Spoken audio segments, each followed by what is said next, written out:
Hello, and welcome to my lab. I am Torek, your local mad scientist. And we are back on Disco Elysium. I don't remember what I was doing, but I actually remembered something else. There's one white check I wanted to do for a while. But it is back at the harbor. If I remember how to get there again.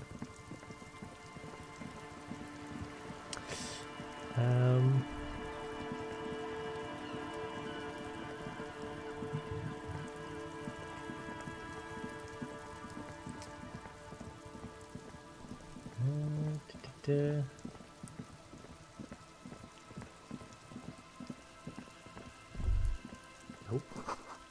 The boats crack dangerous as you run. Be careful here. Hell no! I'm not careful. Being careful is for wimps.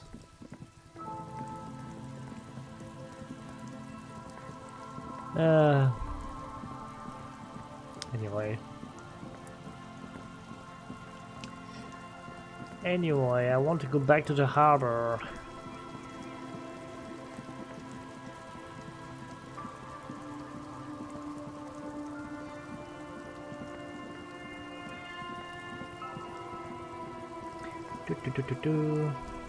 She's that way.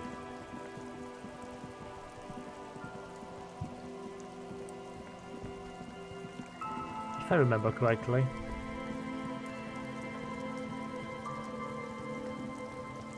Yes.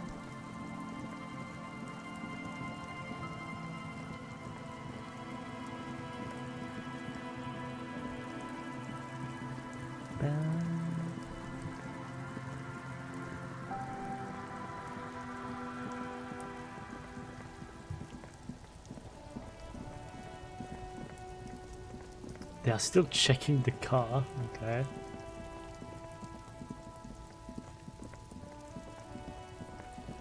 Da, da, da. Oop. 3 T's, how idiomatic. What? Okay.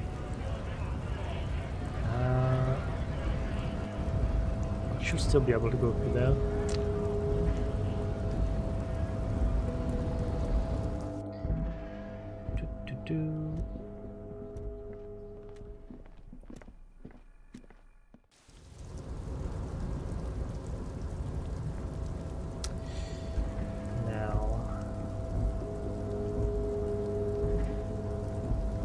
Was this?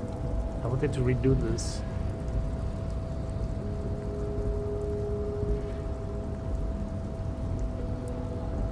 You're back before the cargo container. Its draw has not lessened since you were last here. If anything, it seems to have grown slightly. Still 8%.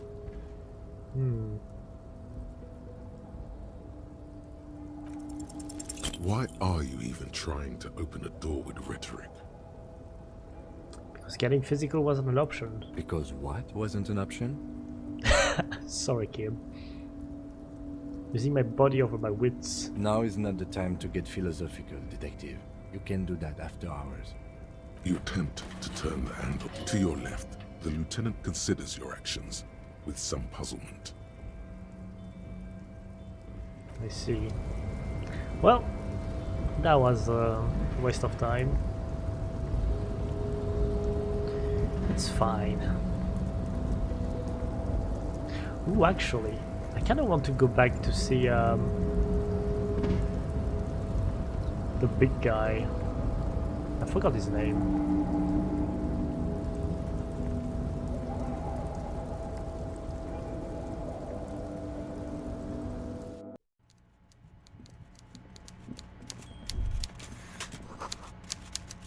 A fishing rod. Oh yeah, it is a fishing rod. Mr. Dubois, every worker, member of the board. How can I help you today? I'm told the union is involved in the local drug trade. What? Harry, how could you say that to me? You know I appreciate a joke as much as any jolly fat guy, but I can't take slander. Are you actually investigating this? The reaction appears to be sincere, but it's impossible to tell with this guy, honestly. I'll say no comment. Harry, you wound me, Harry, in the heart. But I trust you to put this to bed. Do what you must, and let's change the subject, shall we? He's hiding his real reaction beneath courtesy. Thank you for your understanding. We will continue to do what we must. You too, Lieutenant. You know, I like you, but you never were my favorite. I'm a Harry guy. I'm Team Harry. None taken. Sure. Did we have anything else to do here, Harry?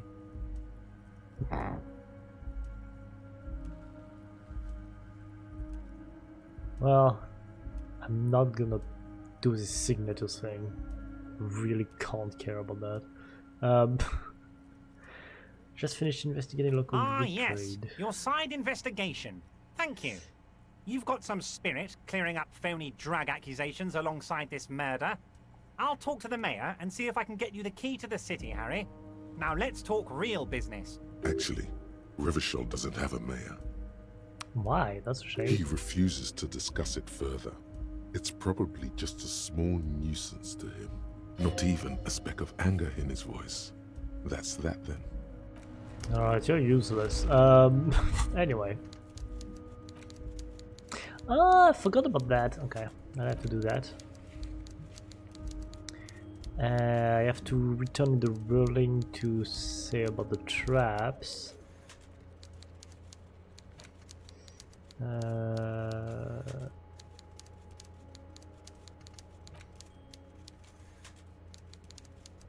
Okay.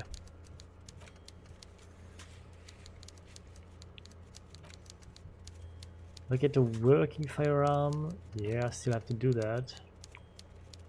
Freaking Kuno. Listen, and the secret passage that I still can't figure out.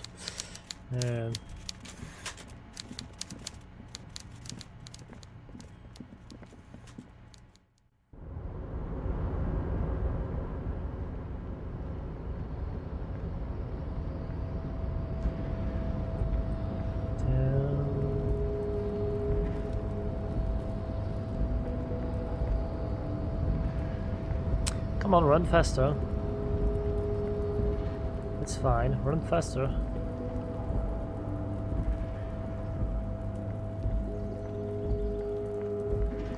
Oh, wait.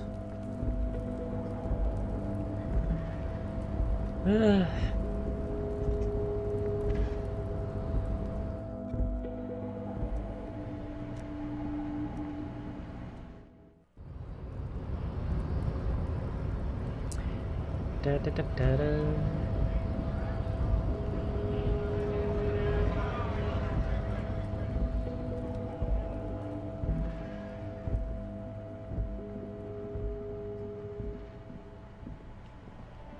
Come on. There you go. It's great to see you again, officer. My wife can't wait to thank you. Go on, talk to her. Alright. Oh, sweetie, I don't even know how to thank you for finding my husband and helping him out. I hope we haven't been too much trouble for you. Just doing my job, man. Here, I want to give you a small token of my gratitude. It's a tie. Mexican origin. The pin is an antique. Quite special. The little silvery knob holding the tie together feels warm in your hand. It's in the shape of an avian skull with 8 eyes.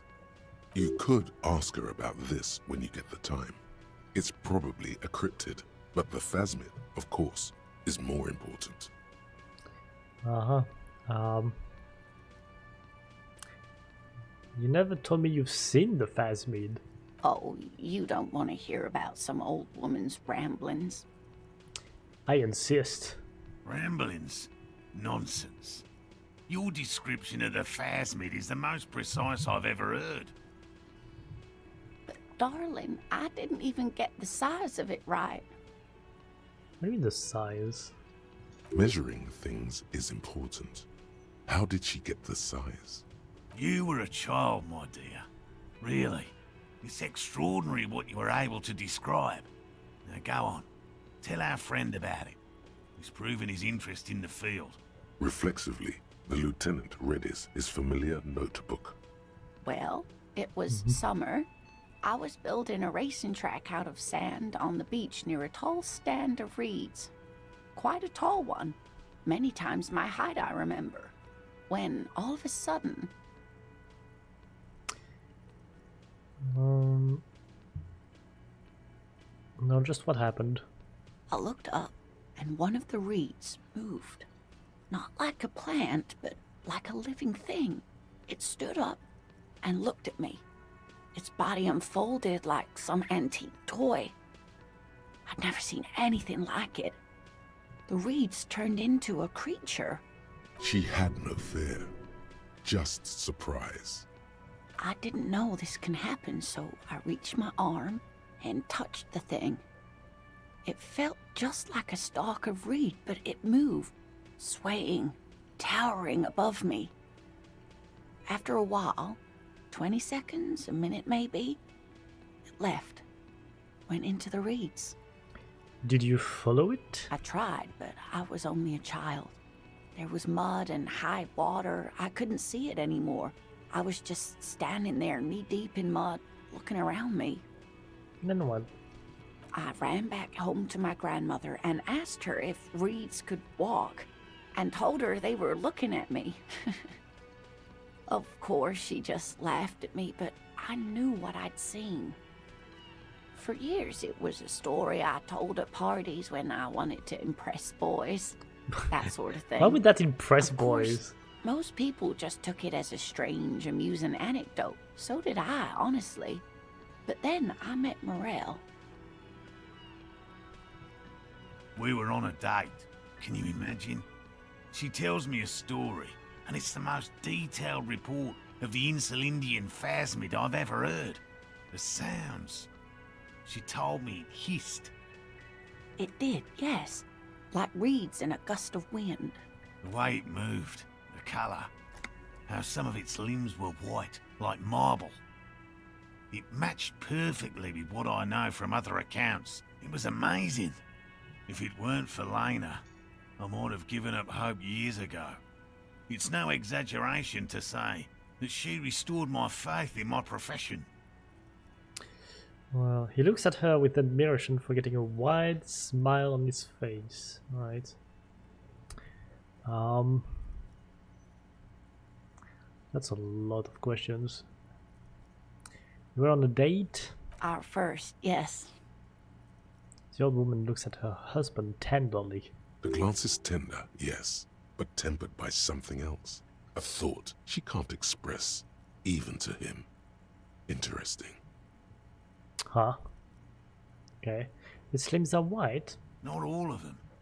There is some white coloration reported, along with beige, where the camouflage ends. How big was it then? It's hard to say how big things are when you're quite small yourself. To me, it seemed to be taller than I was then, but that's probably not the case. What if it is the case? Maybe you imagined it? Nah, I'm not gonna say that. Kim, what do you think of this? I thought it was a wonderful story, man. A wonderful story. Oh my god. Well, thank you for sharing. You're welcome, sweetie. I do appreciate the chance to relive it whenever I get one. It was just such an impossibly sunshiny day. So warm. And she could get up and walk right into the reeds on her own, into the mud, anywhere. Alright. I think that's enough of that. I really owe you one for getting us out of those reeds, officer. Finally got all that soot out of my hair. Name's Gary. Gary. Yellow Man. I mean, officer. The The lieutenant raises his eyebrows slightly and takes out his notebook. Yellow man, might this be the owner of that mug you found in the trash? This is something to ask him about, after a little probing first. Okay, we might have a little clue here. Not a lover of the great outdoors. I like nature, just not this bloody coast. It's mostly drunks and degenerates that come here. Mm-hmm. This man respects authority too much to see you for what you are. Pretend thou art a sober man. Sure.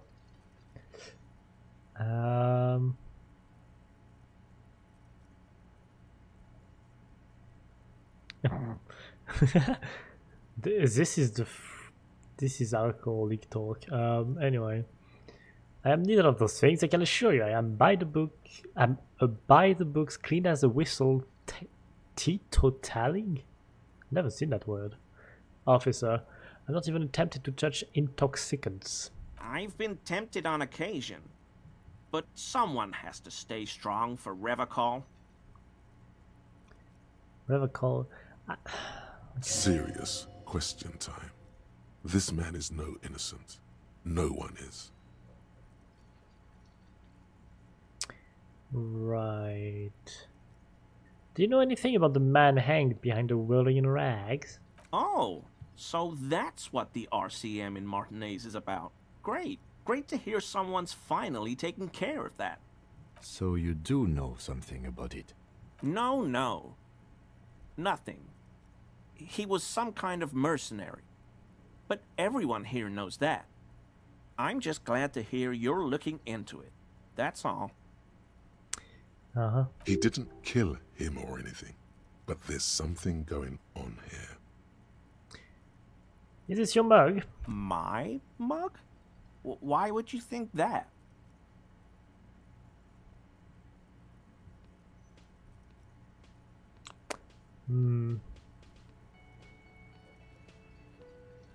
I don't like any of these answers. I don't like any of these. It seemed as if you were calling to it longingly when you cried Yellow Man. Oh, no, that's not...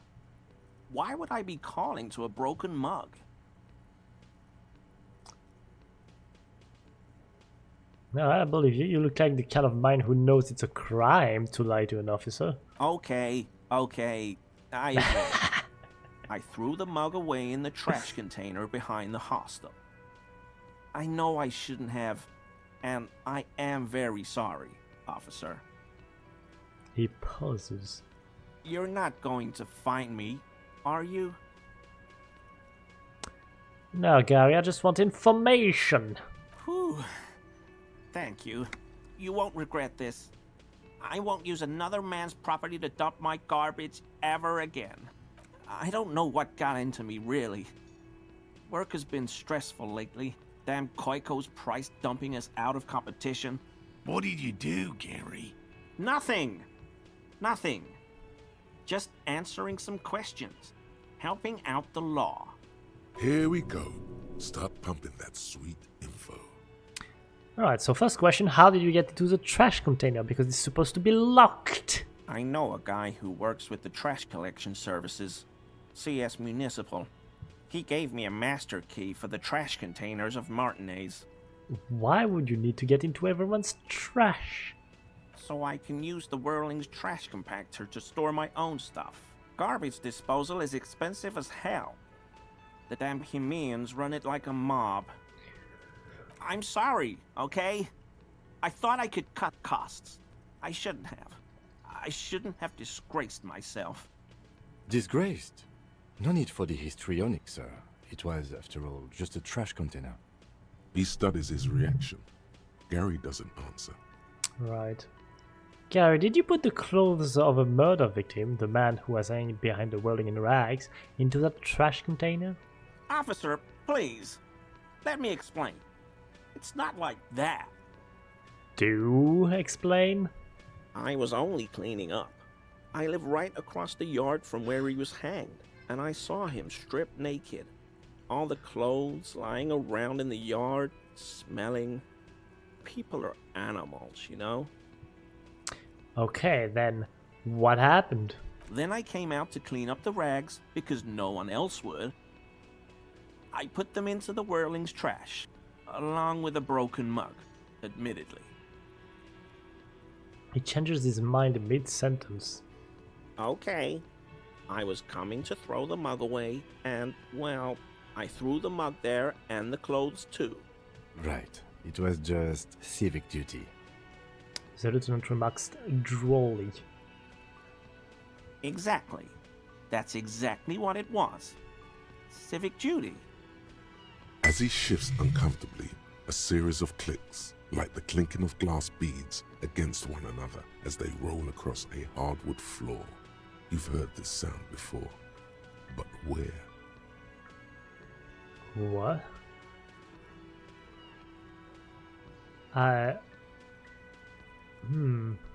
What's that strange sound? What sound? Is that clinking I just heard when you moved? Really? He fans his arms out slowly, and this time his motions are soundless. There's lots of weird sounds in a bar like this, though. Pinball, glasses clinking. Could be someone playing pinball. Maybe it was pinball. I would play pinball right now. You wouldn't know anything about the victim's missing armor, would you? Armor? No. I mean, yes. Of course. I know he was wearing armor, but I don't know anything about it. An infant could see he's not telling the truth, but he's too scared to admit more wrongdoing. Alright, let's move on for now. I hope I could help your investigation, in my small way. He's visibly relieved it's over. Don't be so relieved yet, Gary. This bad cop may have been in your apartment, admiring your mug collection. Perhaps a little intimidation? Intimidation? 17%? Yeah, that's not enough. Although that's so wide, I can retry. I'm gonna ask the other questions before. Are you a cryptozoologist too? No. I help Morel with research sometimes, and I've learned some things along the way. But I don't usually go in for picnics like this on my own. You were surprised to see my colleague, Lieutenant Kitsuragi. Not many Sealites here, or anywhere, other than Sail. I meant no offense, truly. Uh-huh. The Lieutenant is a native of Revachol. Oh, yes. Of course he is. I was just speaking about his connections. Let's change the subject, okay? Sure. So, Gary, you live nearby in an apartment in Martinez? Sure do, officer. His eyes narrow slightly. He's wondering where this is going. Have you found your door open lately? In my home. Yes. When I was going to... How did you know?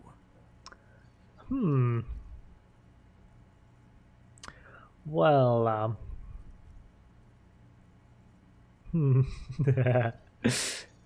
interesting.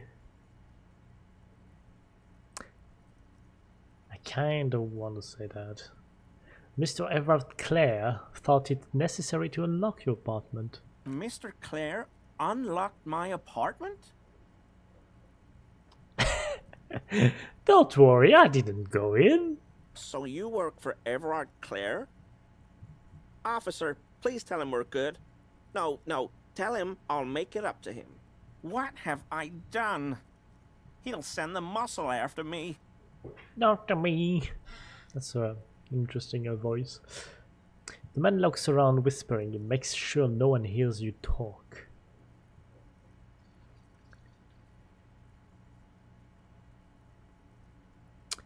Try not to shit yourself, Gary. It's just an open door. What could it be about? I probably talked too loud. In the whirling. About some theories I had. Whatever it is, I'm done with it. I won't do it again.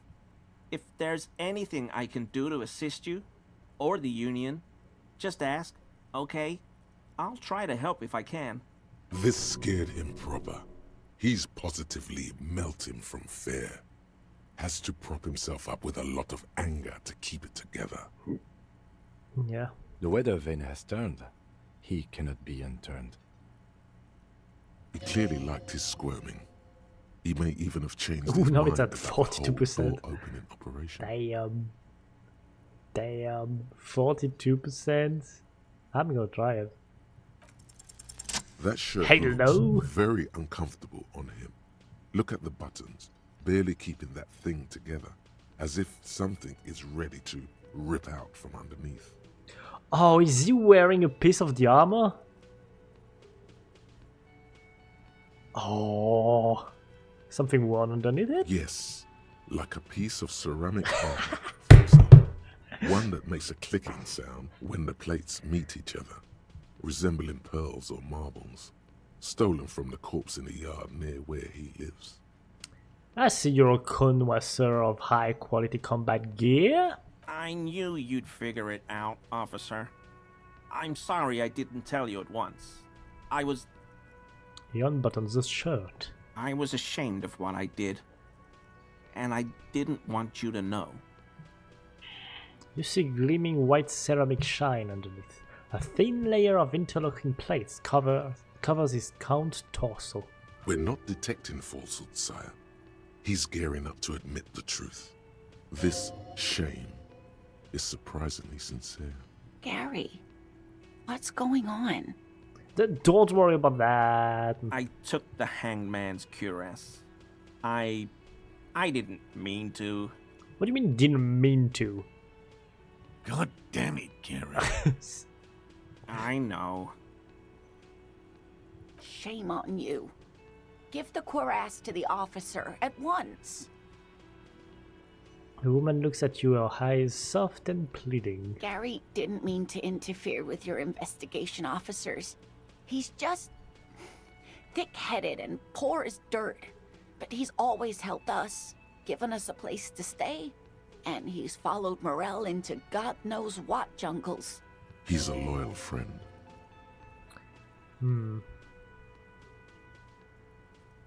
What did you lie to me, Gary?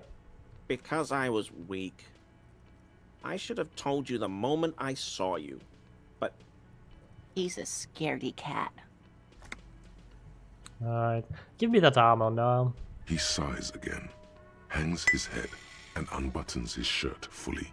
A cuirass that matches the dead man's boots comes into view. Soon it is in your hands, smelling of his sweat, but so light to hold, like a bag of cotton. Interesting.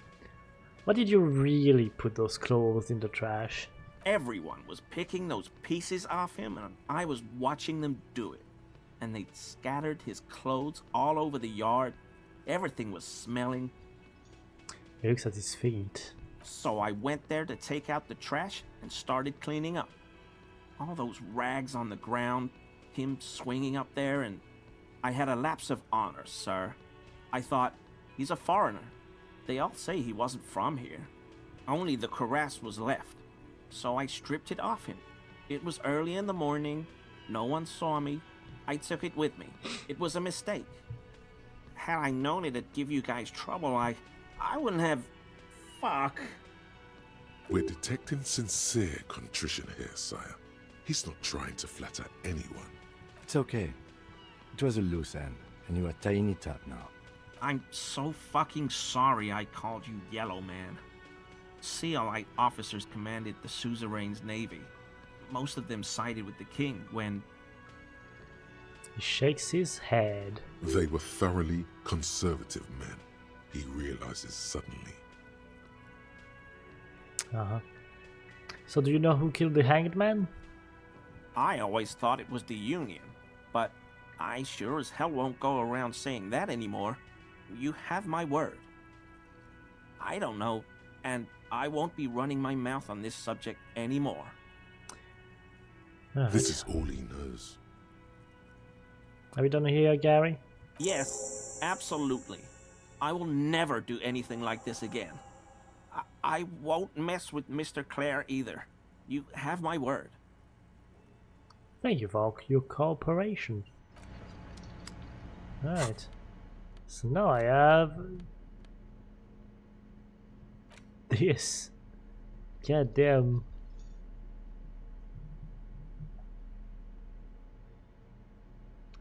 +1 pain threshold, +1 volition, and -1 empathy.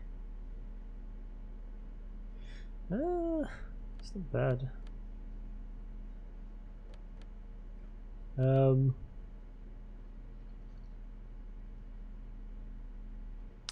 Not bad at all.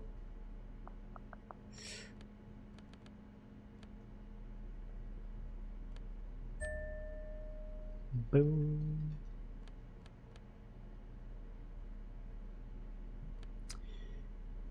Drama. I don't need drama. There you go. -1 drama.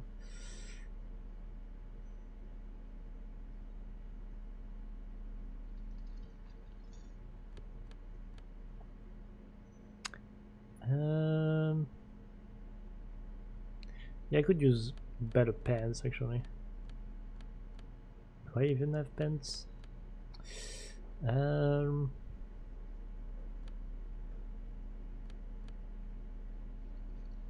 don't have a lot of pants. I only have this one.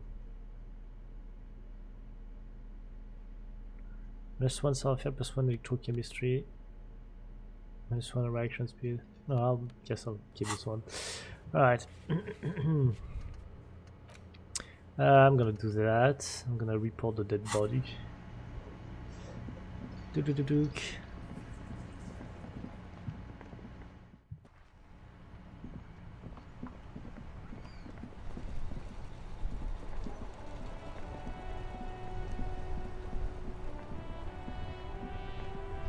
Inside, you see a set of steering levers, a radio microphone. Yes, thanks. This is Precinct 57. How may I assist you? I need to report a dead body on the Martinez boardwalk. One moment.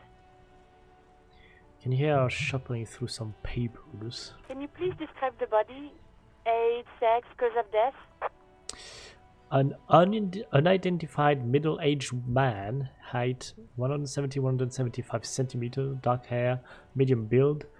Looks like he slipped, fell through a hole in the boardwalk and hit his head against the metal bench. We suspect he might have been inebriated when he fell. There were bottles all around him and traces of vomit on his shirt. Any signs of violence? I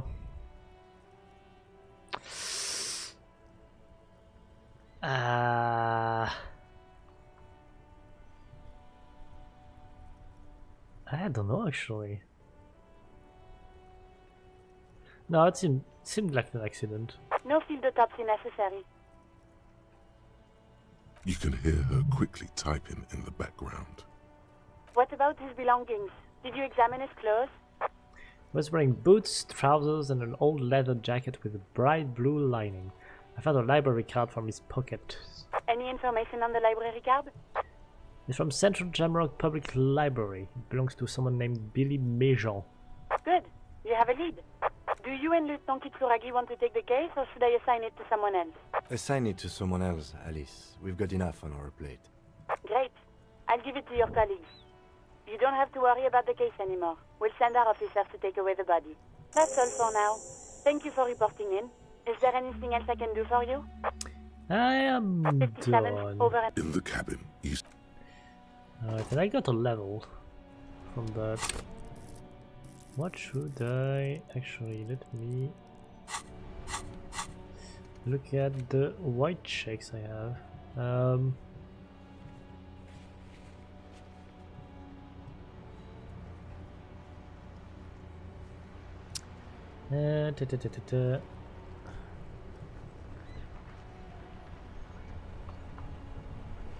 Rhetoric,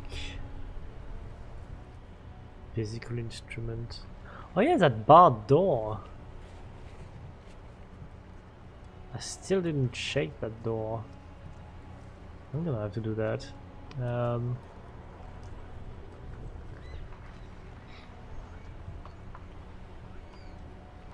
physical, electrochemistry.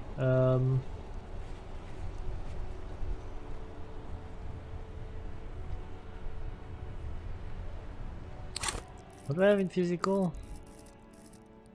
5.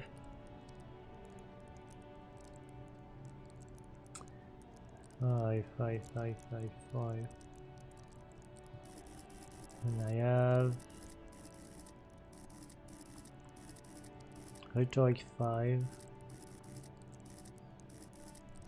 electrochemistry 4,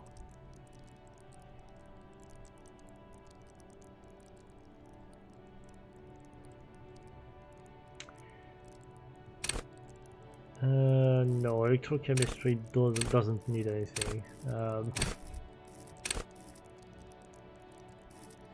Yeah, reaction, composure.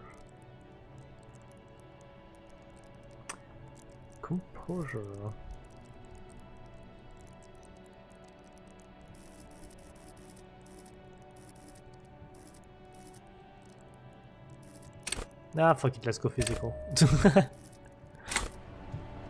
Anyway, I got the door to break.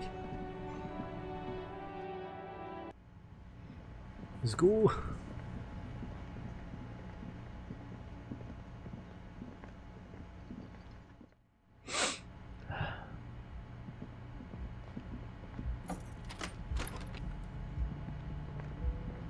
Come on, you can do faster.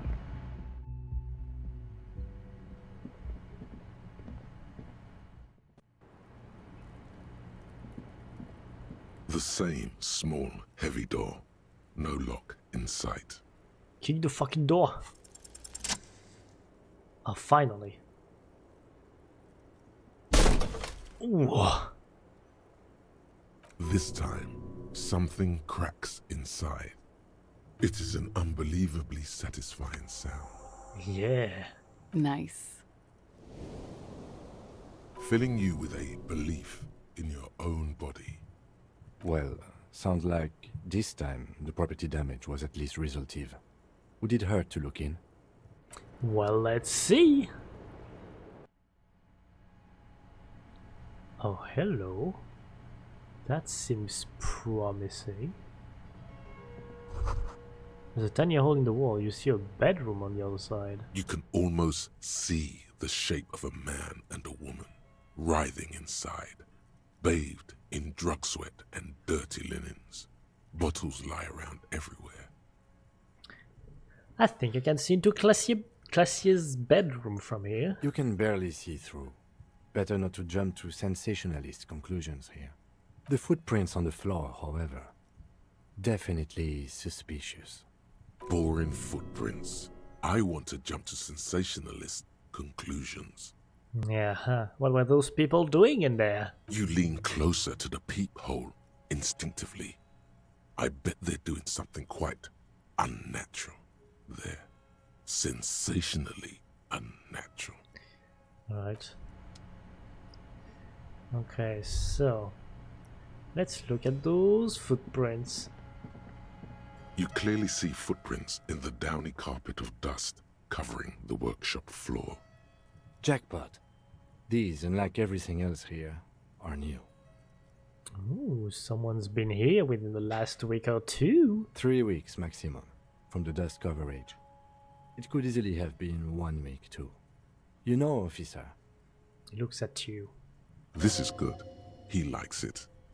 There's a little smile there, in the dark of the workshop. It was a stereo investigation after all. It has now converged with our main investigation, adding a new fact to consider. Okay, what does this mean? It means someone snuck through what seems like a secret route, leading to the roof. The roof from where you can shoot our victim. This is significant. These prints, officer, could be the prints of our killer. And if not, at least they're a good argument for this Ruby doing it, to present to Titus. Okay, let's have a closer look. Large prints, most likely made by Boots. The size is hard to determine. Sole could be bigger than Vamp. The soles have left the pattern uniform, horizontal lines. One person has been here. They've gone back and forth. The tips point both ways. Shoe size is 41 to 42, maybe 43. It could be a large-footed woman or a small to average-footed man. This is, unfortunately, the worst, most vague shoe size there is. God damn it. Of course. Damn. God damn it. The prints looks like one person went back and forth. Between that and that. It doesn't look like the outsold print we found at the hanging. The size looks about the same, actually. They're not the same shoe, but they could be the same person. Aha! I wouldn't rule out Ruby coming here yet. This isn't an argument against her. People change shoes, you know? But it's not an argument for her either. Right, it doesn't look like the worker's boot from the hanging. No. These little horizontal lines are different. They look custom-made to me. Or some kind of foreign print. Hard to say. Still a boot, though. Everything around you is quiet. The prints crisscross the workshop floor. Uh-huh. The pinball machine has been taken apart and gutted. Oh no, not the pinball machine. Ooh, a coat. Schematics for a pinball machine, futurism themed.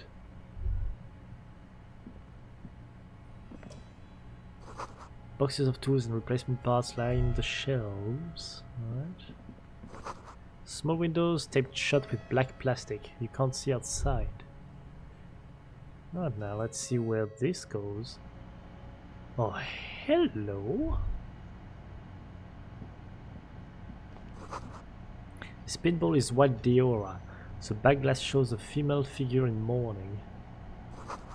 A note, NB, the spare key is tied to the bush outside the corner room window.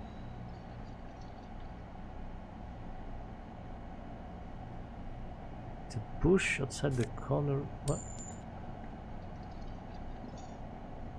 The bush outside the corner room window. You see a heavy steel door with a prominent dimple lock. It's painted blue. This door is connected to the one upstairs, but how do we get through? There must be a key somewhere. Probably somewhere in the whirling. It's not too important. Okay, so the... I think I can't read it again.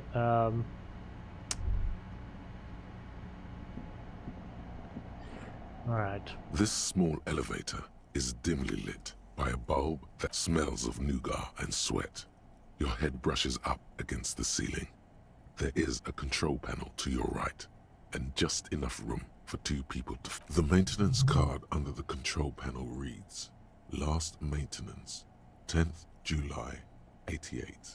This elevator must have been used to transport pinball machines to and from the upstairs workshop. There are large rectangular buttons, monter, descente, and an international call for emergency assistance. That third one appears to be broken. A small steel plaque reads Halter 800. Halter is a Koningsteiner lift company who went out of business a long time ago. I see. That it does. I say, let's brave it. This elevator was last maintained in the future? No. 88. This elevator was maintained a long time ago. At the end of the last century. Look on the bright side. If it fails, we will only sustain minor injuries. I'm talking 3, maybe 4 months in the hospital. Maximum 5. It appears his whole enthusiasm is sarcastic.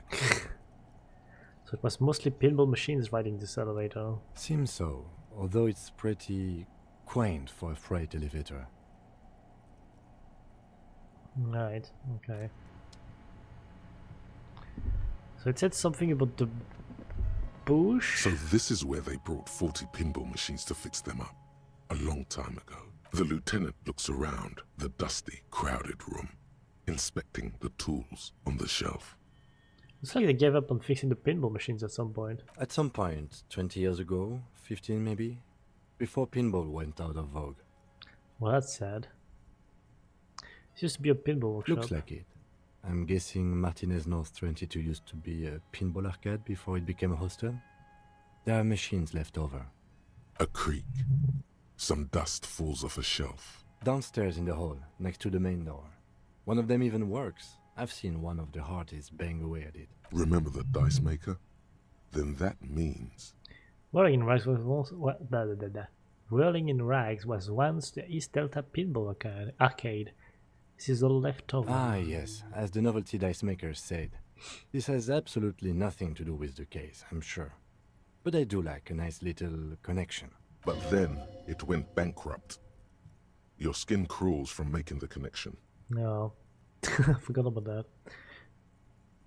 Because this means the Whirling in Rags really is part of the doomed commercial area. If that's true, then our cafeteria manager is not going to like it. We should tell him what we found up here, omitting that suspicion.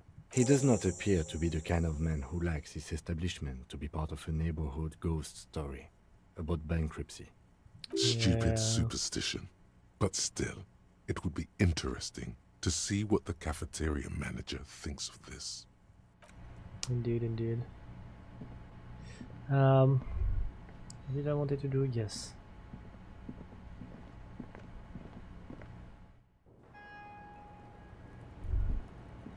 Bush corner window. That's what I remember. Bush corner window.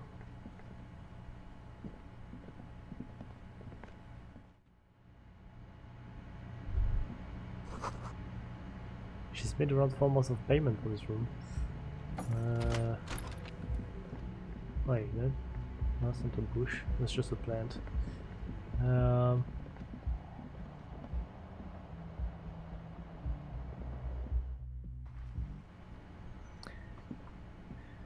Mamma mia. Mamma mia.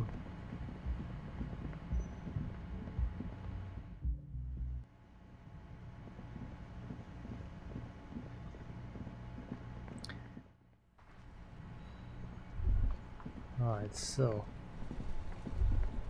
bush corner window. Is there a bush somewhere?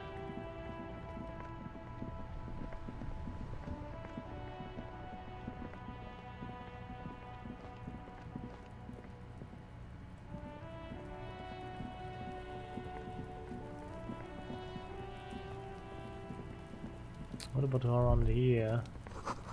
Sound of melting snow dripping off the roof is strange.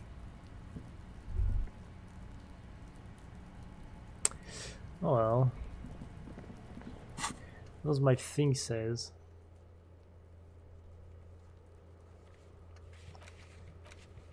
I already done that. And I've done that too. Why is it still in my journal?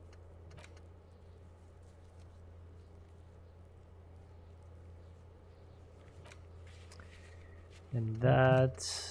Okay, wait. Kuno. Kuno saw you wield that can. Sweet graffito action, pig. Kuno likes that delinquent shit. Yeah, you like art, Kuno? Fuck no, art shit. Fuck. Easy, Kuno. I just had a couple of questions. Shoot that shit at Kuno, pig-o-naught. Still at 28%. Damn. Still gonna try. It's not Oh Kuno. my god, that worked! It's Kuno S.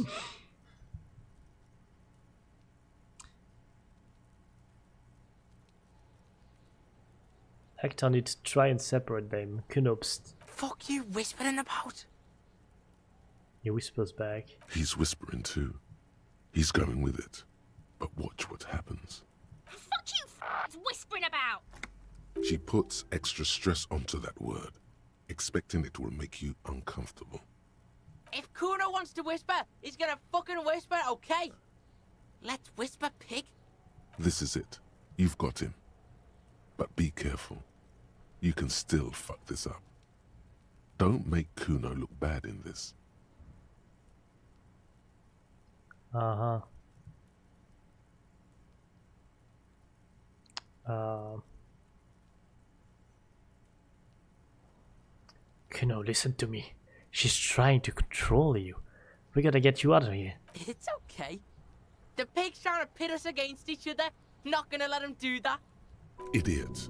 You bungled it up. That's it. Fuck! You let him off the line.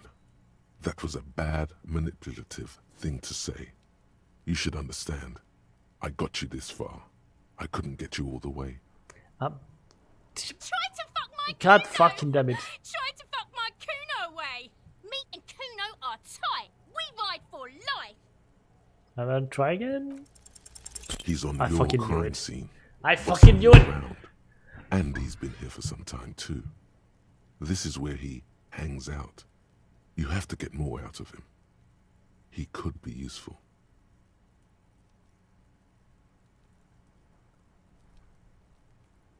Kuno, you must have seen all kinds of things throwing stone here when I helped Jesse and bust a murderer. Fuck no. Yeah, I Kuno, know. they've all Fucking Ease hell. off, see? Kuno always takes the bullet over the hammer. He'd rather die than work with the justice system. Alright. Kuno doesn't. Yeah, you don't fucking care, I know. Disappointing.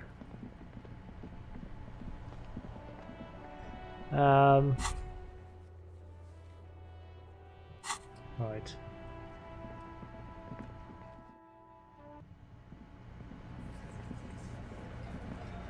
It's you again. What is it? What is it? Ooh, I got a theory. Let's go. 97%. A sudden flash of lightning in your neocortex. The hostel cafeteria is lit by its airy blaze. Floor plans, bullet trajectories, webs of human emotion, all channeled into a single thought. Why are you so sure Ruby didn't off him? So that's what you were squinting at. You were trying to come up with a theory, weren't you? That she did it. Yeah, he was cobbling together shit so he could put her away. It's RCM 101. No, I'm just trying to understand. Well, let old Titus set your mind at ease then. She didn't do it. She was here all night. Sunday night, 11:30 to 12:15.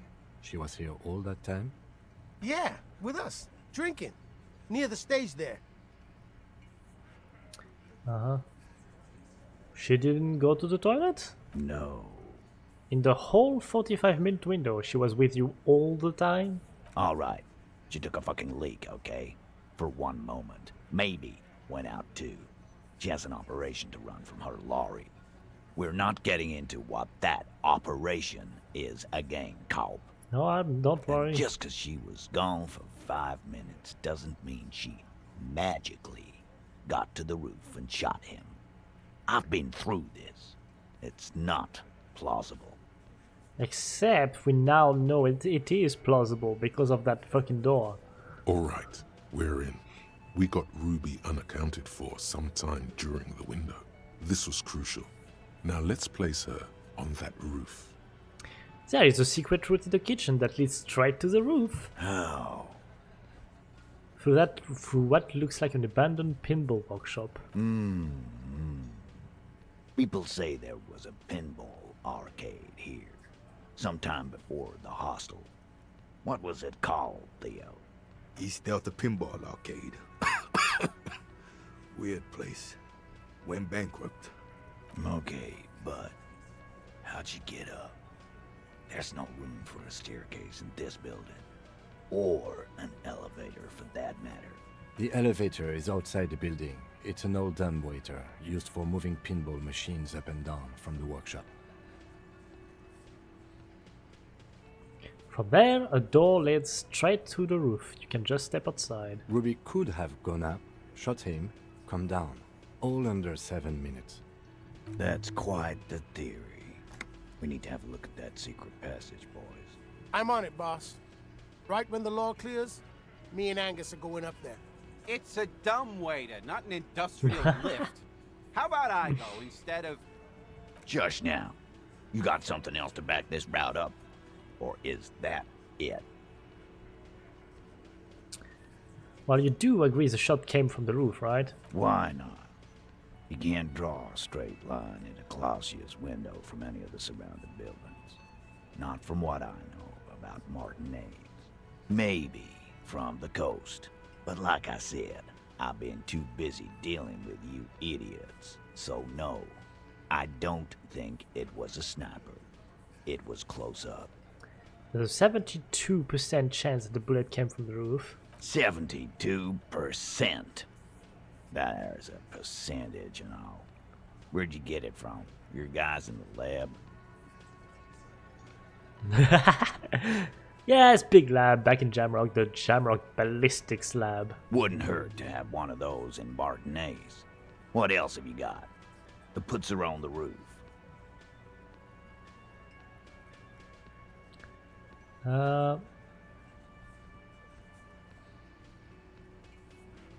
you noticed the winch out back on the outer wall of the building? I've seen the winch. I'm not blind. You saying it's part of the elevator she used to get up there? That's right. That's one mystery down then. An architectural mystery. Doesn't much concern Ruby, does it? Also found footprints upstairs in the old workshop. Footprints. Recent.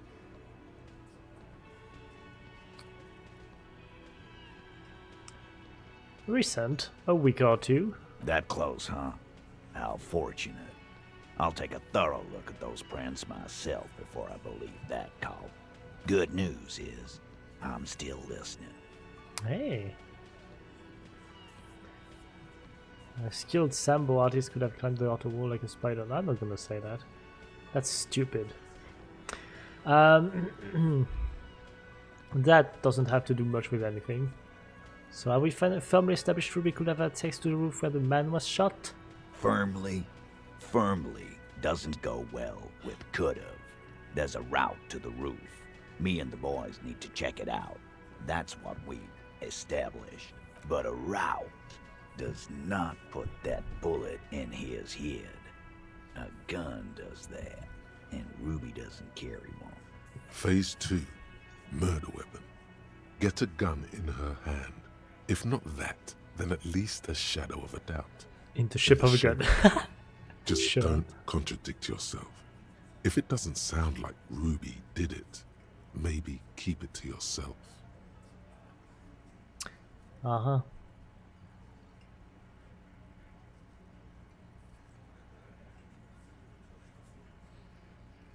Ooh, the local pawn shop sold my lost gun to a woman. Maybe it was her. You lost your gun? What an idiot! Tell me, did you lose it before the murder?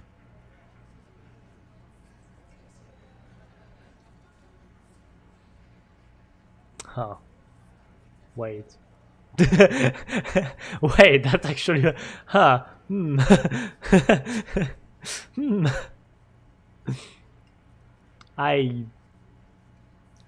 God damn it. You didn't.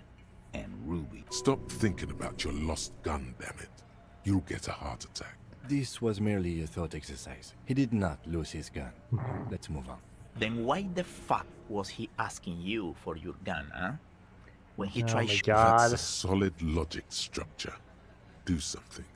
This is bad. Okay. I've already established Ruby's running drugs. She could have smuggled guns too. God damn. That's just about your favorite topic, isn't it?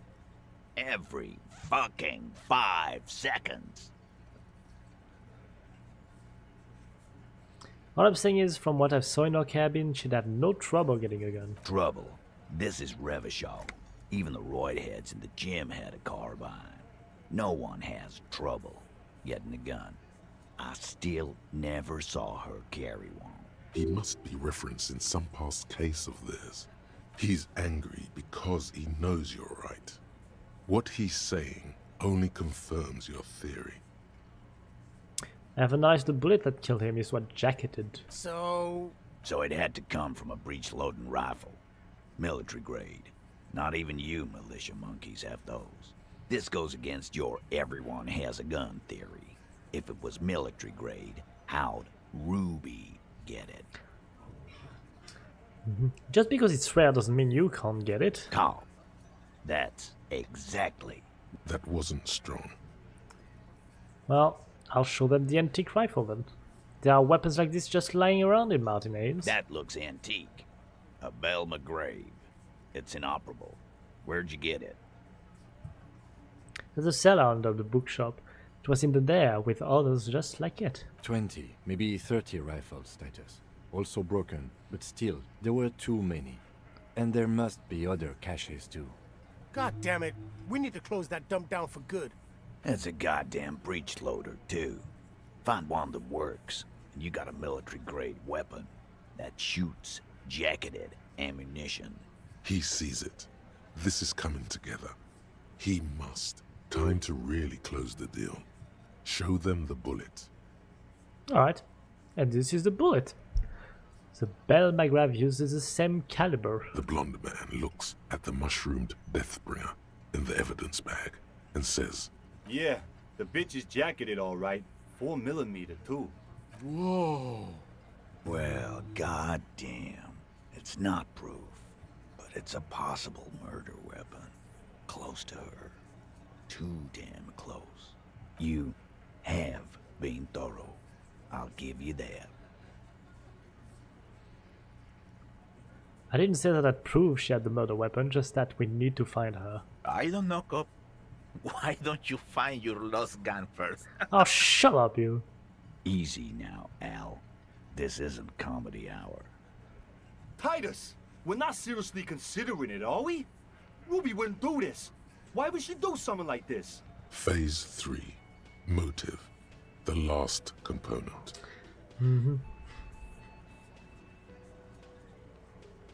It's not why did she kill him, it's why did she organize the cover-up. And I suppose you have a theory on that. She could have just been covering up for herself, Titus. Think about it. Why go through all that effort? It was her idea, wasn't it? The hanging. You went along, but she suggested it. She had, like, a fully formed plan and shit.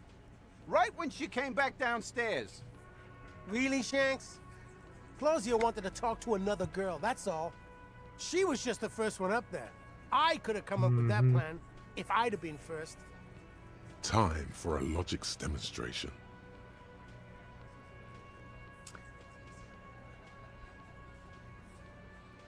Titus, let's assume you killed him. You're on thin ice here. It's a thought exercise, Titus. Think. You kill him. Get up there. Shoot him. Get down. Would you prefer to go on trial with your man as part of a lynch mob, or alone for cold-blooded murder? Alone. I don't drag my man into shit with me. If she used us, then that's a serious violation of the Hardy Code, boss. But she didn't. She would never do that. Why aren't more of you defending her? This is fucking stupid, Titus. Glenn, I thought the same thing when she skipped town and left us in this shit. Oh boy. Oh, so he didn't rule her out completely. And she skipped town. This is good. Maybe it's all part of a leadership challenge against you, Titus. There's no fucking leadership challenge. Just when I thought you were taking this seriously, Cop. Man, now he's just throwing Okay. We ruled out infighting. That's how this works, by exclusion. Remember, all we need to do is rule Ruby out too. That's all this is. There's a bit of truth in there for Titus to react so brashly. He does not like his authority questioned. Yeah.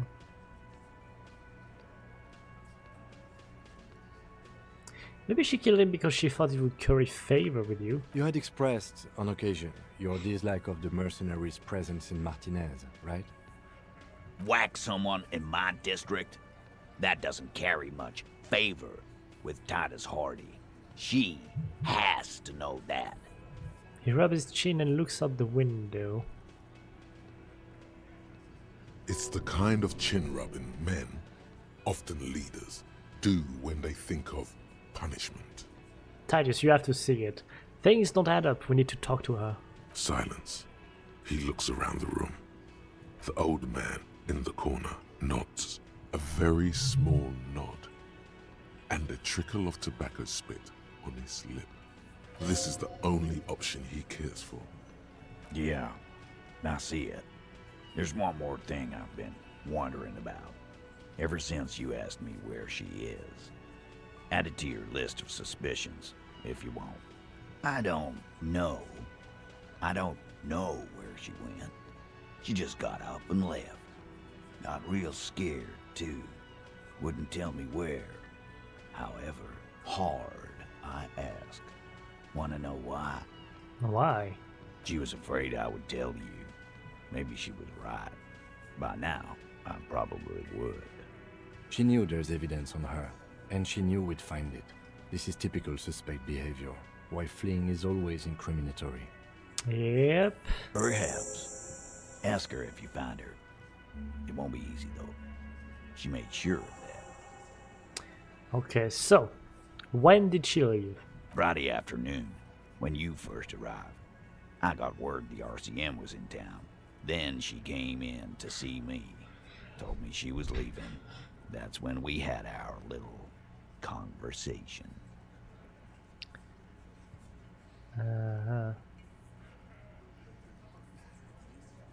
What was she scared of? I told you.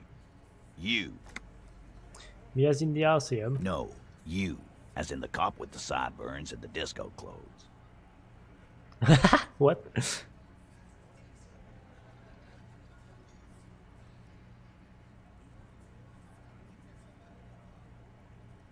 I have no idea why she'd be scared. I'm just a normal cop with regular thoughts in his head. Sure. Normal. You know, when I first saw you limping here, I thought she was paranoid or sniffing her own supply. But now I'm not so sure. Quack. Quacky quack. What else did Ruby tell you about me? She said you have a funny taste in clothes, and that you won't stop. Won't stop? Until you have something on her. She said she's heard of you from Jamrock, that you're a human can opener, that you play suspects against each other, open them up, like cans. Interesting. Fucking hell. Titus, did he just... Open Angus up like a can? Yes, he did. Now, we can whine about it, whack him, or we can go on with our lives. I'm having a go on with our lives kind of day, Al. How about you? It's not an actual question. Silence. He nods. Is that true, Kim? Am I a can opener? You are insistent. Anything else? Anything? Yeah, there was something else.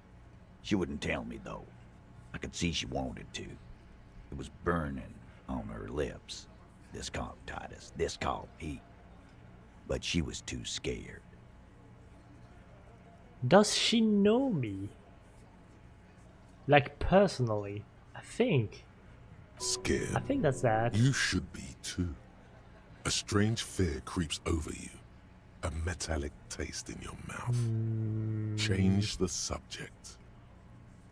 Do you have any clues on where she went? She's not far. We know that much. She didn't take her lorry, so she's on foot. Good fucking luck, man. She knows this place like the back of her hand. You'll never find her. Yeah, Al. And we won't either. She's not really a hardy candidate anymore, is she? She's not, Glenn. Ooh. Have you looked for her? A little. On the coast. Where have you looked for her, more precisely? More precisely? On the coast. Past the waterlogged. She's not here. So, I'm thinking she's there. Can you tell me where on the coast I should start looking? Sure. There are some shit houses there. A cinder block town. The fisherfolk there refuse to unionize. So, that's one place we haven't looked. I hear they have a shack where junkies sometimes crash. Time for you to step up. We will start there. One more question. What does Ruby look like? Boyish. Hair's red. Dyed. She looks like a Lowry man. Okay. You know what she's doing with Uland frequencies? The what now? I have no idea. Boys? She said she's building a pale emitter. I don't know what that is. What? We were talking about radio equipment. She said she's doing Ulan frequencies and a pale something. I don't know more. This guy barely understands what he's talking about. There you have it. Pale something. It's not much, but it will do. It'll have to. He puts his hand out. Shake it. His grip is firm and reassuring, like holding a piece of unpolished granite. You know, I don't usually do this. I just measure things, but...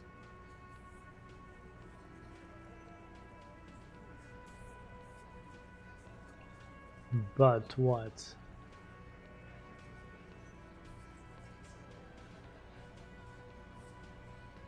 Leave.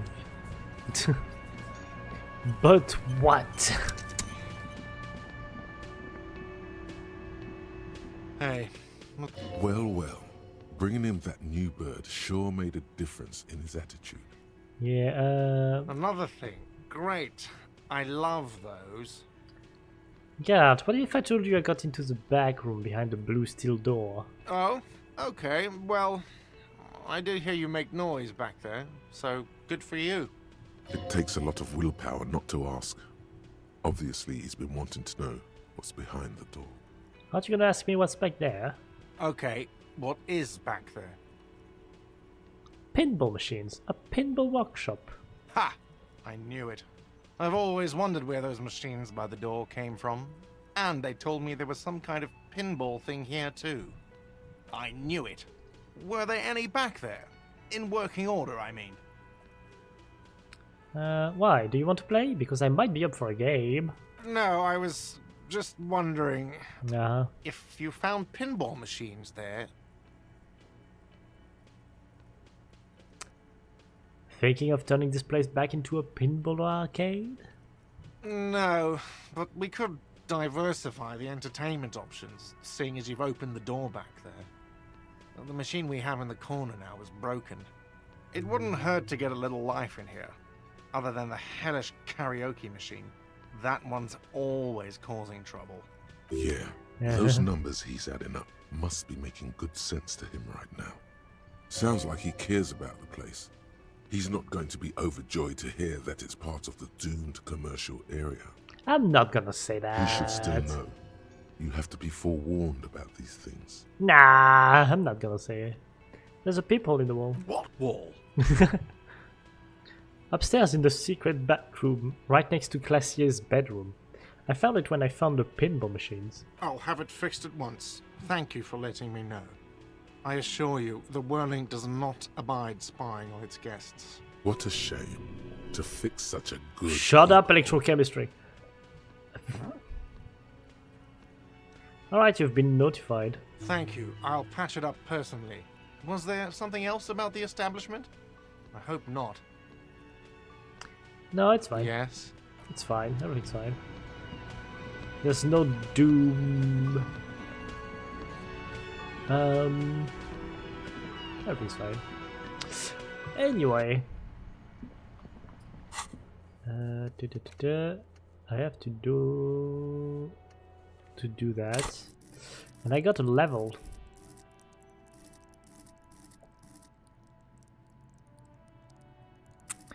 Well, what did I needed for Kuno? It was empathy, no?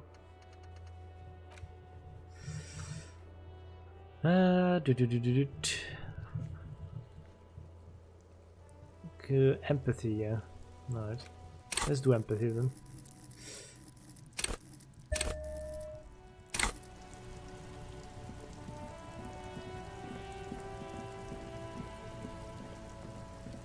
Hi, Kuno, I'm back.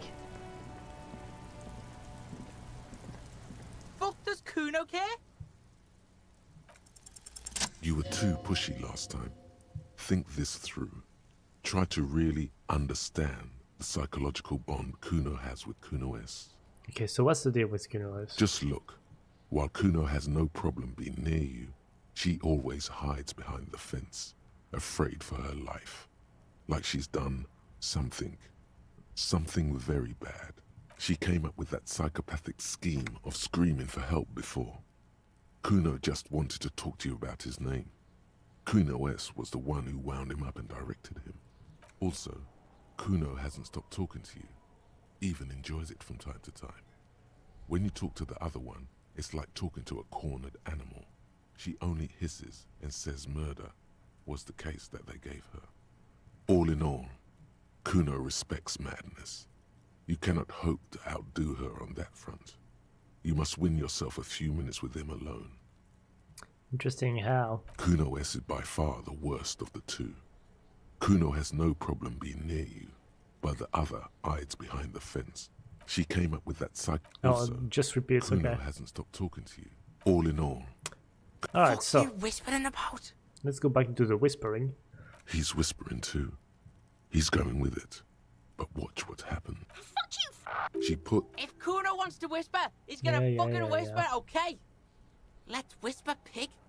This is it. You've got him. But be careful. You can still fuck this up. What's Don't up with make her? Kuno She's look bad terrifying, in this. crazy, scary. Crazy? You don't know the half of it. She's not crazy. She's insane, dangerous. She's smoked a man.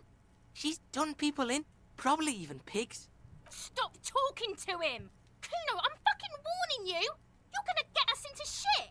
She understands what you're trying to do. Yo, see? Did Kuno not tell ya? Kuno told ya. Kuno talks to whoever he wants. Talk, pig. Kuno's got it under control. Yeah. You did it. They're separated. He's even turned his back to her so she can't read his lips. Fuck. She can read lips. You should cup your mouth. Uh-huh.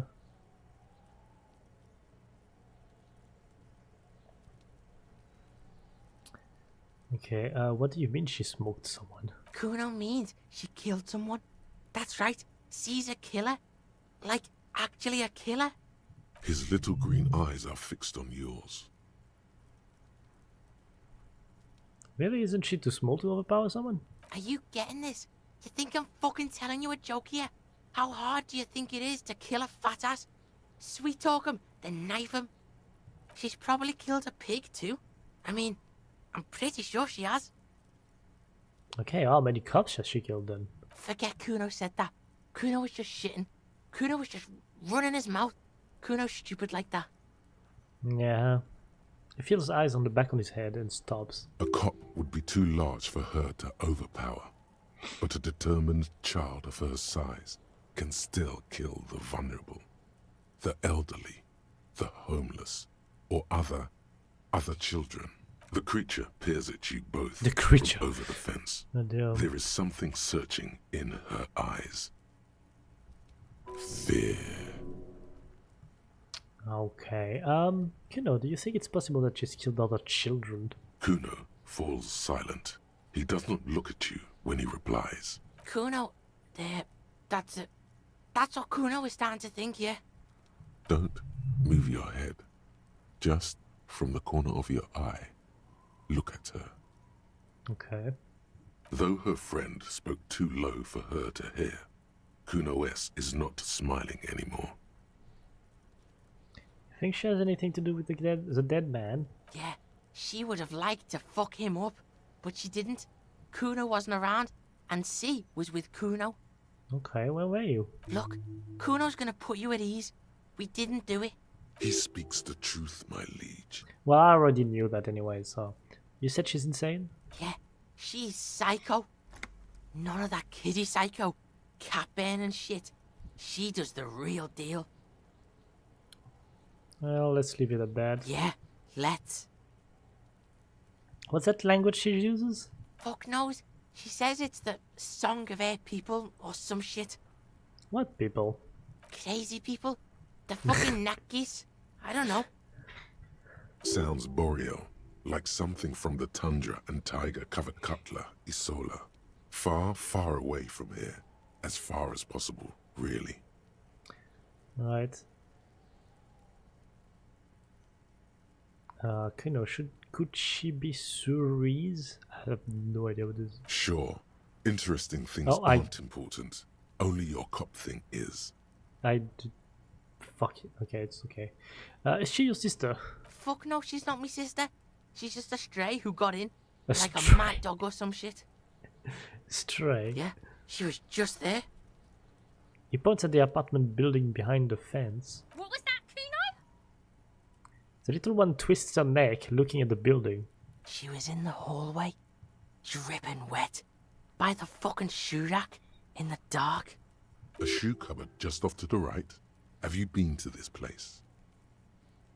Why was she dripping wet? Kuno's got no fucking idea. Her hair was all wet. I think she pissed on the floor too. She What? was there for 3 days, in the corner, every time Kuno went out. You said she got in. How? I don't know. Someone left the door open. Kuno comes home and she's sleeping under the desk, under the pile of clothes, like a dog. What about your parents? Kuno's dad doesn't give a shit. Doesn't even see her there, or thinks it's fucking Kuno. Shit's all on Kuno. How are you dealing with all of this? How's Kuno dealing? Kuno's dealing just fine. He doesn't need you fucking with any of it. C doesn't either. Kuno's got this shit under control.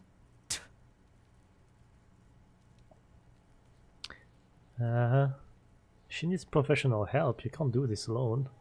Listen, listen. C is Kuno's go-to. Kuno's protecting her. You fuck with C, you fuck with Kuno. You threaten her. You threaten to take her away. This is what it all comes down to. He needs you to take him seriously now. I'm going to kill you.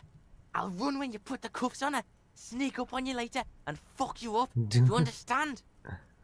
I won't do it. Come on. The boy looks you in the eyes. Black pupils trying to focus. He may not be able to do it, but he will try. Right now, he believes he will. I can respect that. Alright, now we can do business. Business? Yeah? What do you want? Kuno can hook you up with... He starts, no longer whispering. Don't hook him up with shit, Kuno. See? Relax. He respects the Kuno. Kuno made him respect the Kuno. You respect the Kuno, you get all kinds of shit.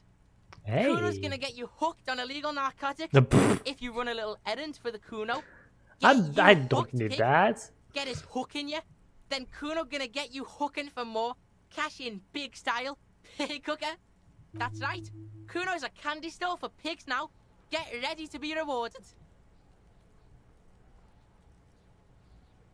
Ooh, the foul pants. I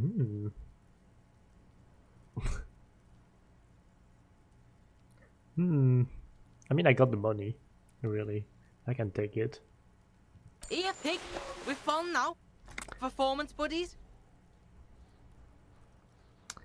Kuno can already see you soaring through the air like a fucking eagle. Pig's in Kuno's debt now. Money debt. Money debt doesn't mean anything. He's just saying words. You're not in his debt. Alright. Was that about running you an errand in illegal narcotics? Kuno gets it from his dad. Kuno and his dad are major suppliers. That's where Kuno gets his lightning on. Problem is, Kuno and his dad had a little falling out. Now junkies clawing at Kuno's door. Streets going mad. Kuno's got to throw his dirty popo man at it. What the hell? Okay. Dirty popo man is you. In there is Kuno's violent dad on steroids. Kuno's dad does steroids and speed. If you can take him, you can have half of the speed. Who is your dad, Kuno? Kuno's dad is a fucking monster. He's the most violent man in Revachol. He doesn't give a shit about a single thing. He drinks too. Are you sure you can take on the most violent man in Revachol? In your condition? How much material are we talking about? Like half. He says very confidently. Half of what? A baggie, but like in this vial. That's half a gram, sir. Half a gram? Yeah, Half a G? Want it or not? That's not very much material at all. Fuck you talking about half a G? This shit is giant grade A shit. So clean you can barely see it. You can barely see it because there's barely any. That's made up in mind. Kuno's listening. Oh my god.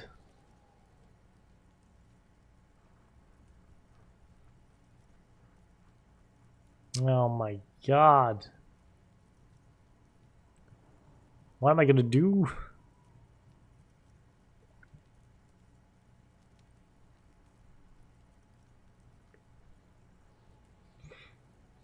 You know what?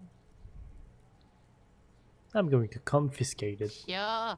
Confiscate it for Kuno, and you can have half. So half of a half is a quarter, right? We're probably talking about a quarter-gram here. Just get in the apartment building. Kuno knows you already fucked your way in. Kuno knows everything.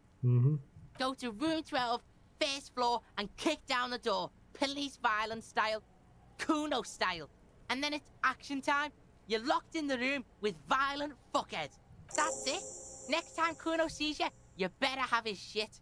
What the hell are you signing us up for here? Come on, Kim. Obviously, I'm not gonna take it. We need to get drugs away from Minor. Okay, then. There you go. Kuno doesn't fucking care. Yeah, you don't care about anything, do you? Alright, what about those sweet, sweet pants? I'll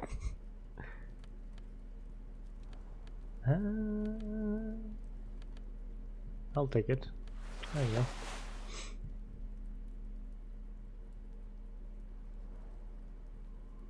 Pretty good.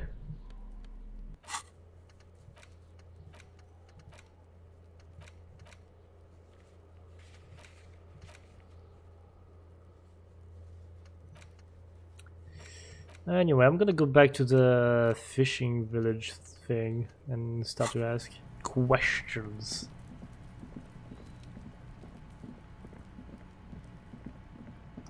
Da-da-da.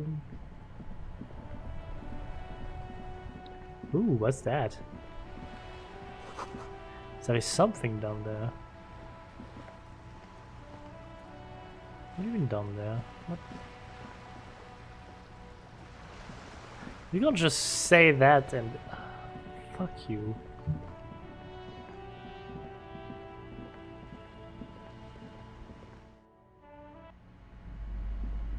I am only passing.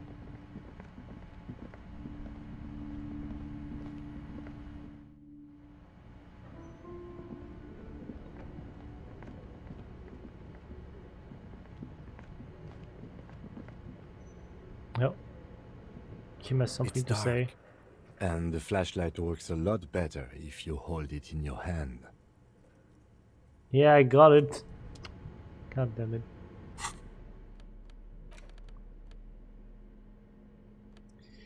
Where's my flashlight? It's right here. Yep.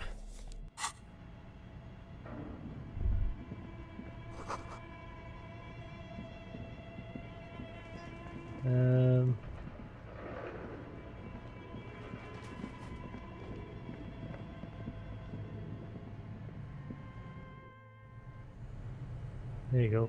Rats!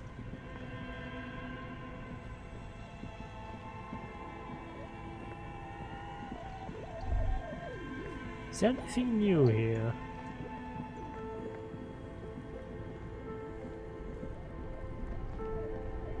Only the red cable is plugged into the breaker box, while the black one lies neglected on the floor.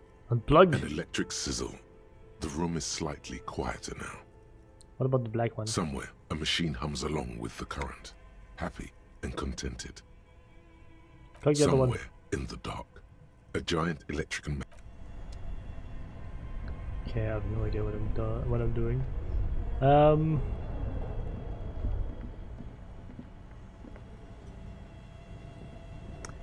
Let's go. I don't think there's anything here actually.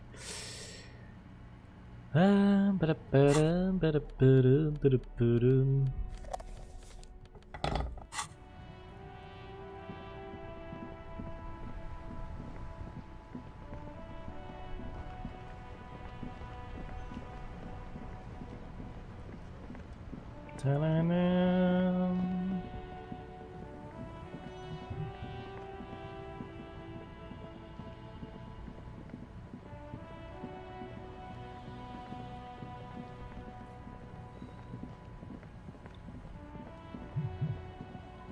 Vub vub.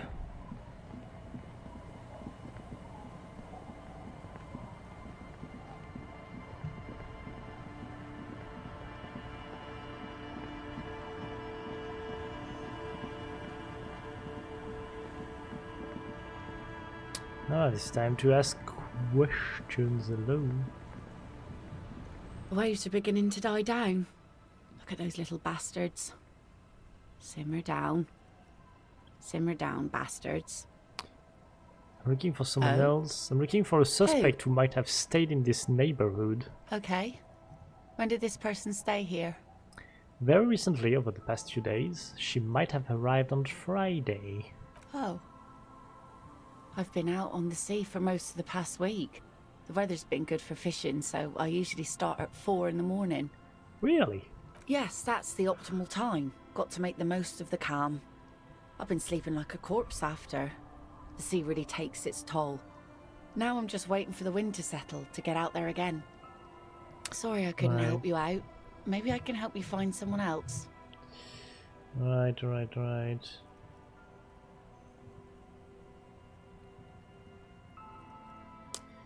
Okay. Well, how can I assist you then, officer? Oh wait, there's a boat here. Oh, hello. I'll just keep the Corda Lacey in the channel, if that's okay. It's too shallow near the pier. She wins the mooring line around the post. Hi, ma'am. And it's a jetty, by the way. Of course. Jetty. I prefer a good jetty to a pier any day. Jetty. Hello, man. Hello, detectives. It's good to see you here. I only just arrived myself. What brings you here, madame? Nothing, really. I've had my eye on this jetty for weeks now, so I decided to investigate it personally. This cluster of buildings isn't on any of the official maps, as far as I can tell. That. And she's also keeping an eye on you. Right, so how do you like it here? How do I like it? She casts her gaze toward the village. Slush melting on the cinder blocks, construction work left half-finished 10 years ago. Water drips down eaves of Eternite. The jetty below her feet creaks to the tune, with the smell of salt and dog shit in the background. It's pornographically poor. The street What? has no name, all the men are dead or missing. And is that the carcass of a motor carriage over there? No, don't worry about that. I'm surprised that woman hasn't put me to the sword yet. Maybe she will. You should ask your questions while you can. Dark eyes survey the coast leading up to Martinez. Dull grey metal rests in her scabbard. A sword. The wind is too loud for her to hear. Fortunately for you, madame, the RCM is on the scene. All right. Politics time. Let's react. Real men, real politics, real thoughts in your head. Uh-huh.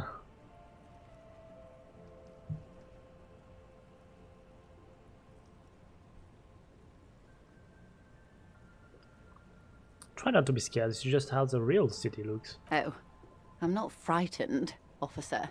I'd never... She leans against the railing, looking up at the grey sky. Have I told you how they discovered this place? The wind picks up, her raincoat flaps in a gust. This island? No, they're in Celindian, Isola. What is an Isola exactly? I'm guessing you don't know then. No, you haven't told me how they found it. Well, your condition has left you no worse off than most of these people. The literacy rate is around 45% west of the river. 50 years of occupation have left these people in an oblivion of poverty. 45% is around where I operate. Things are getting better though. I knew you would sympathize. Most Revacholians will never know what this place means. Our home. This island of matter. Or why they were ferried over in the first place. Remind me to tell you one day. for now. How can I assist you in this new location? Tell me something else, then. Of course. I hear you have singled out... Yeah, actually, no. I don't care. Actually, no, I don't care.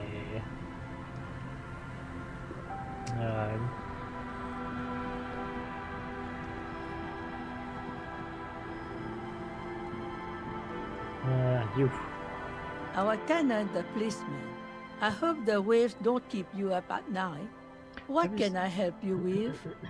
Have you seen a red-haired woman named Ruby around the coast? Nay, I haven't seen anyone lately. Okay, but do you know who I'm talking about?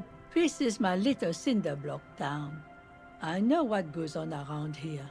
She's being evasive. She knows something. There was a murder in Martinez. She might be a suspect. We would appreciate your help. Would you now? I know how this world works, and it doesn't work when people tell on each other.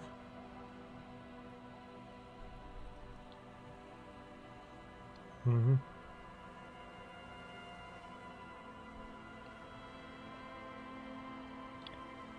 This isn't about the Union, you know? You don't have to worry about retaliation. Ah, I should have known. This is yet another Union mess. I'm not afraid of them, you know? We are not in the habit of being afraid around here. Okay, my bad. Enough of this. She better start talking right now. You're being impatient. Okay, I see. You know something, but you've decided not to tell us. There's not much to tell. People come and go. Now, was there something else? I see, ma'am. I hope you don't mind if we look around anyway. You should look around your shack. Maybe she's rented it out to others too. Yeah.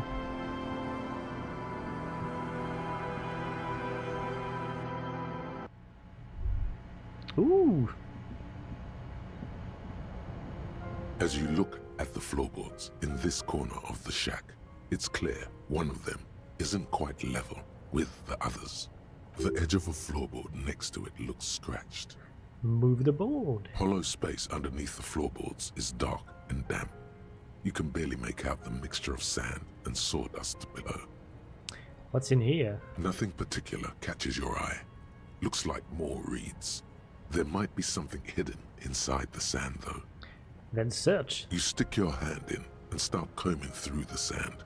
Dry, not like outside. Fine dust. And then something hard wrapped in paper. Oh, tell me it's the gun. Tell me it's the gun.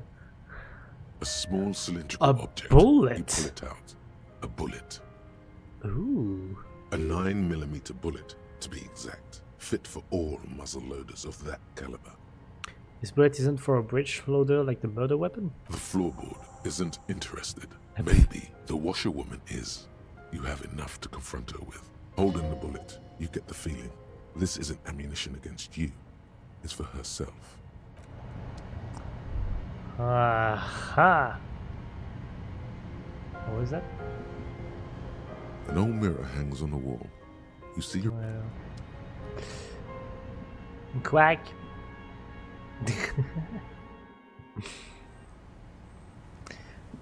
Oh my god. Our tenant, the policeman. I hope the waves don't keep you up at night. Was what there can a I help bullet you under with? the floorboards of your shack? Damn that girl. She murmurs softly. A bullet? The lieutenant turns to you and gives you a little nod and turns to the washerwoman. You didn't put it there, did you? She did. Gone and hid things in there? She's usually a good tenant, and not a stupid one either. So you rented the room to her? Yes, I let my room to that Ruby girl. She speaks slowly, wringing out a rag after a long silence. Her hands move into the water bucket. Some water slushes over the edge. As I've done before when she's been in trouble or just looking for solitude. I've made it clear. We welcome all kinds of people here.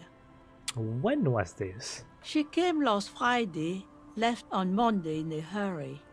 What has she gotten herself into? That girl. She seems genuinely worried about her previous tenant.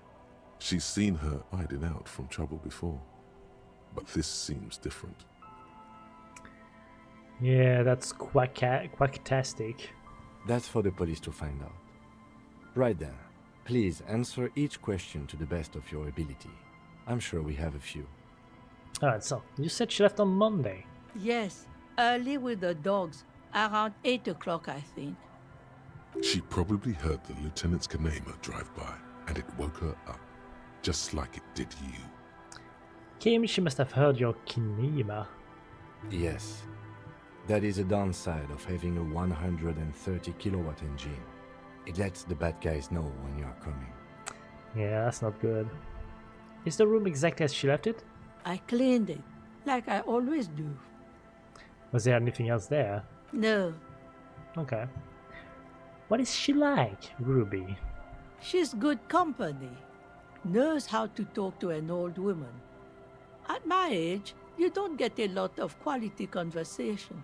So I really appreciate that about her. I really appreciate. I like this accent. Did she talk to you much during her last stay? No, she was mostly silent this time. Kept to herself. What do you mean? She tried not to let it show, but I could tell she hadn't come to fish. Usually she likes to cast a few lines, but this time she mostly stayed in her room. I've noticed a fishing rod in the... I forgot the name of the big man. Yeah. Why do you think she left the bullet there? How would I know? She's a gruff one, but not violent. She doesn't go around toting a gun. She looks back towards the shack, thinking. You could ask her about your hunch, that it was a desperate measure.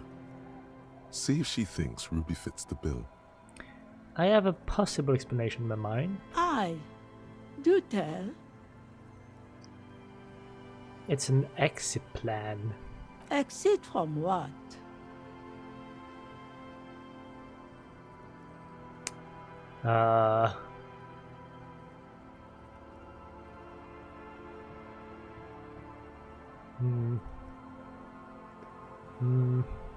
This? The lieutenant stops writing for a moment. He looks at you, then at the old woman. No, she's a fighter. Not a quitter, like you sometimes get, son. What the hell? Don't insult me. Did she have any technical equipment with her, like radio stuff? Not that I know of, though she was into nice music. She once showed me a few mixtape milieu she'd made. She brushes her forehead with the back of her hand. Water drips to the ground. Although I guess she was pretty handy with the mechanical and technical stuff. Even fixed the heater in the shack. You should be thankful for that. Yeah. She may simply have kept the equipment elsewhere. Where did she go? I don't know. Further up the coast. She tried to leave quietly, but the hinges on that door screeched like a cat in heat. A cat? Woke me up. I heard her rushing in those heavy boots, heading up north. It's a peninsula. She might be trapped. North? You'll never find her, you know. She knows the coast like the back of her hand. You only just arrived. I wouldn't worry about that, ma'am. We are persistent. Yeah.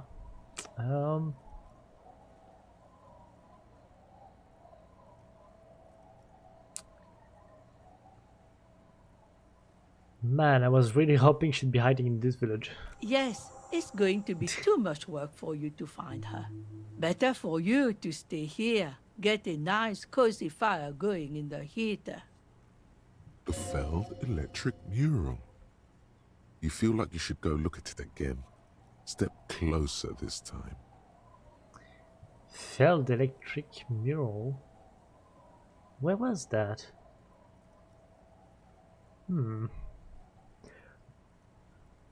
What more do you... Yes, Okay, let's hear this have one more thing, options. officer. if you do find her, please go easy on her. She looks around. The air is getting cold. She really means it. It's an honest plea. She's a good girl. Whatever she's gotten herself mixed up in. Yeah, I'm not sure about that. Anyway, let's go north.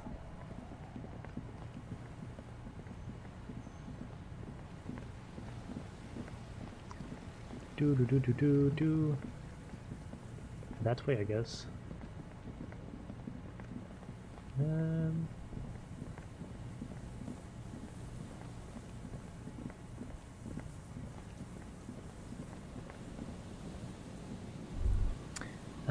That was the boardwalk where I saw the body.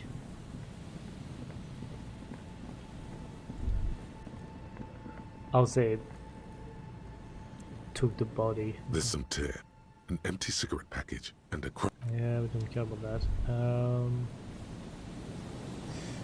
Right.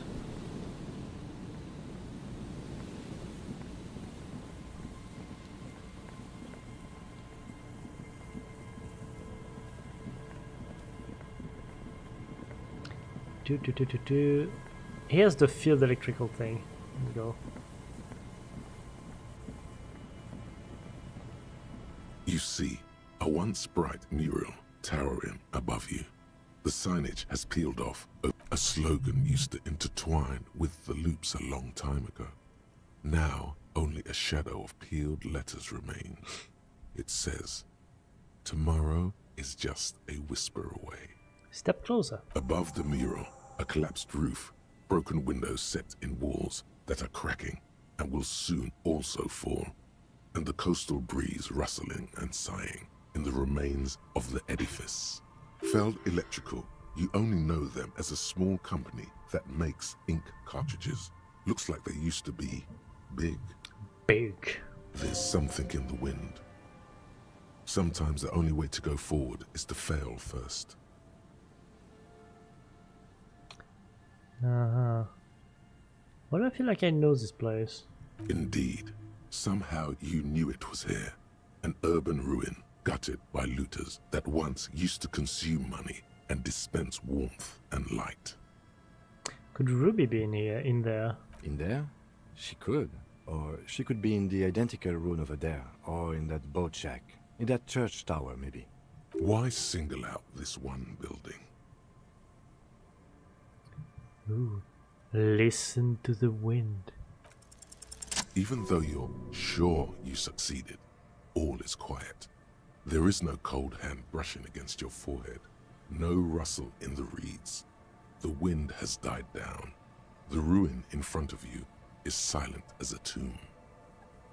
What was I even attempting to do here? Trying to talk to the wind. The city, whatever you thought would happen, did not. And now you're just standing there with your hands fallen to your side. Is trying to talk to the city something you've done before? Is it in your secret repertoire? A trick for when you're out of ideas? I guess. She could be anywhere. How do we find her? How do we?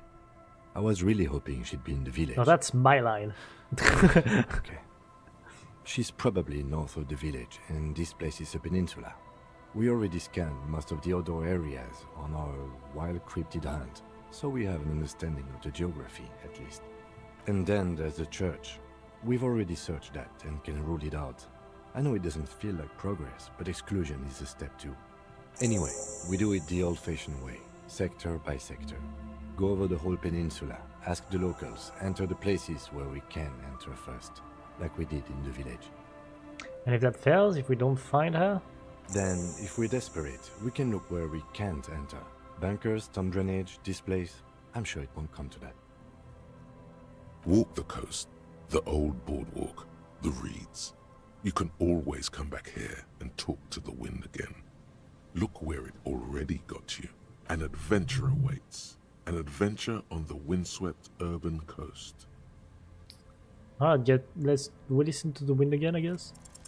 Suddenly, there's a sigh, carried on the molecules around you, moving, flowing from high pressure to low pressure, like that of a woman emptying her lungs.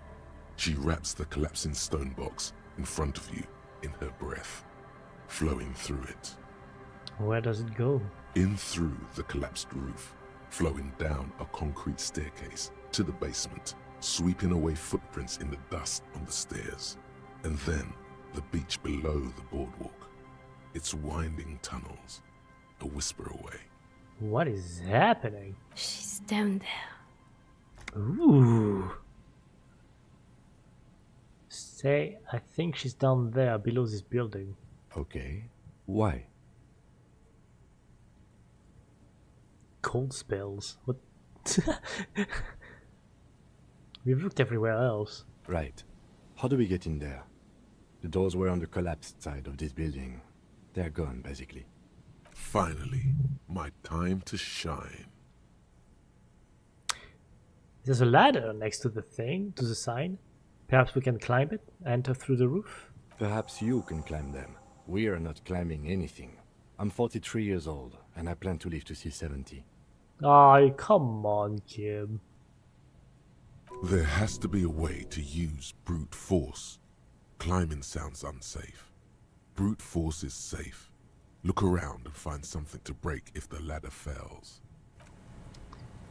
Ooh, find something to break? There's something down there.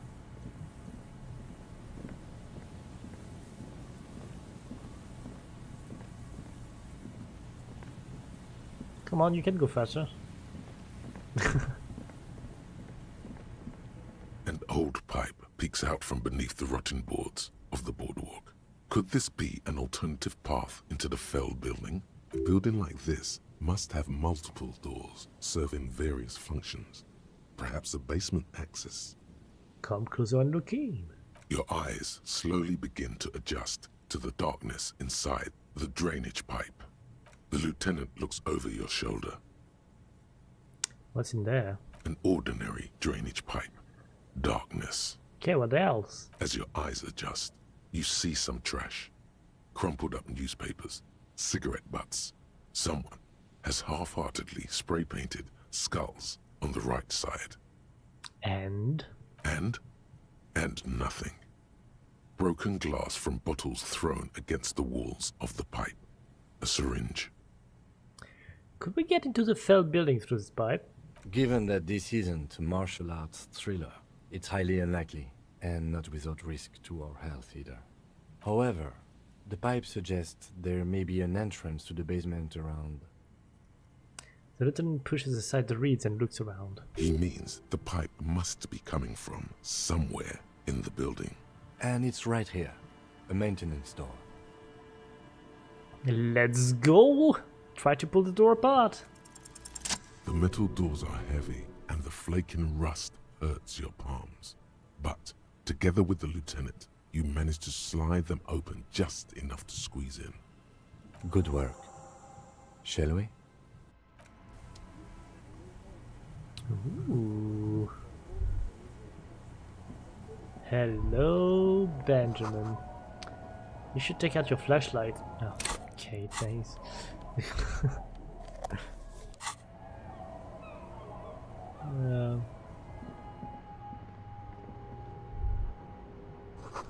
This overturned table is covered in orange mildew, crawling with something. Ooh. Old file folder in the cart, documents silvery with mold.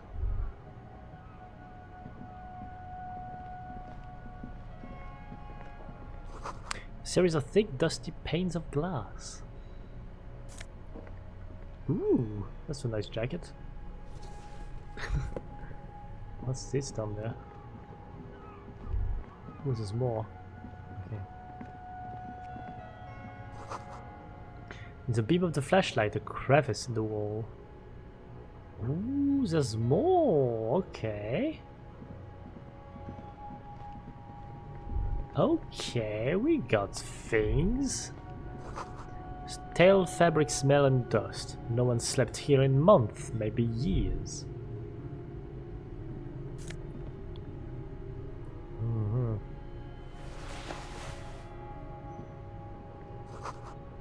Revolutionary propaganda on the bunk bed, ancient flyers and brochures. The spots in place are full of dust and spider webs. Same slit window you saw from the outside. Could this have been the killer's hideout? And this narrow window, the point of origin of the shot that killed the mercenary? Well, that would be a far-fetched idea. Peek out. Outside the window, the day is clear, and as mild as can be in early spring. Could the killer have used this as a hideout? It's a great place to hide, certainly. But there hasn't been anyone here in ages. Kim, I can't see the whirling in rags. The shot didn't come from here. Indeed.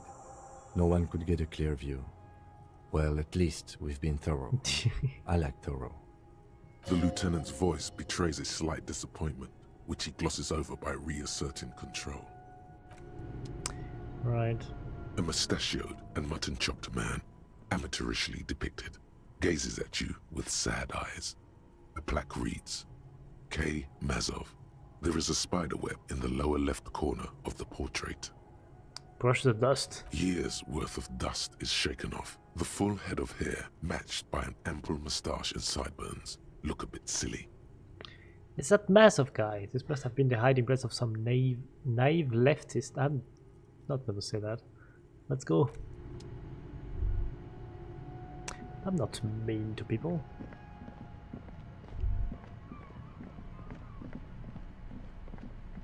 Now that footprints. One of the souls appears more worn than the others.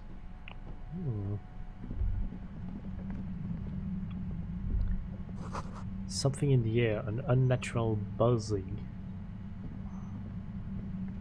The tunnel collapsed. Okay.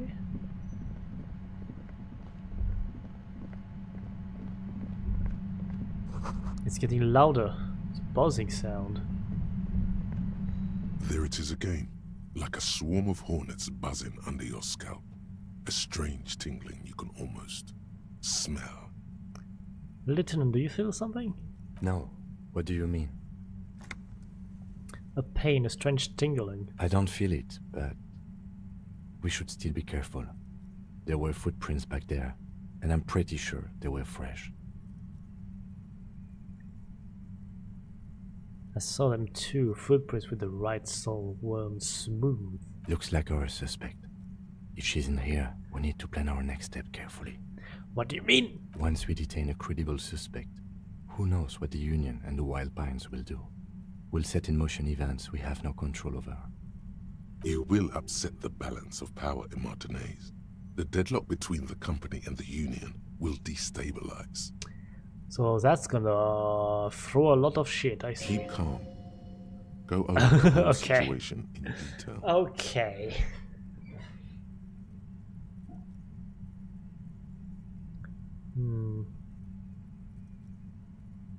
How bad do you think things? How bad do you think things could get? Well, we are not responsible for what we can't predict, are we? I don't think the entire city will be razed to the ground. Why are you smiling about that, Kim? If you can't predict it, there's nothing you could have done.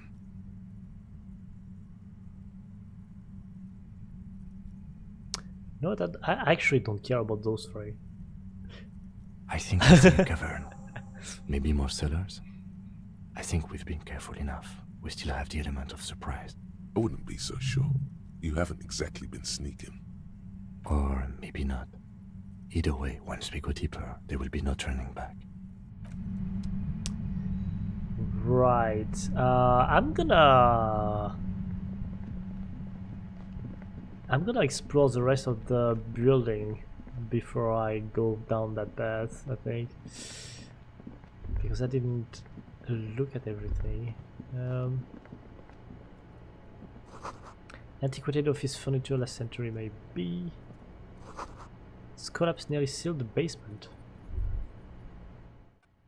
Oh, but I can still go through. Ooh, what's that? Another postcard. The Grass is covered with grime and dust. You can barely see out.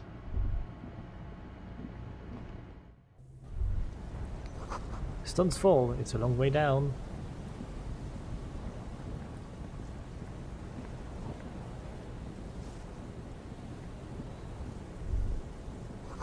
Because of wind, the heights feel dizzying. The central support beam has been destroyed by artillery fire. Alright, and this doesn't seem to be anything else really up there. Okay. Time to throw some shit then. Let's go.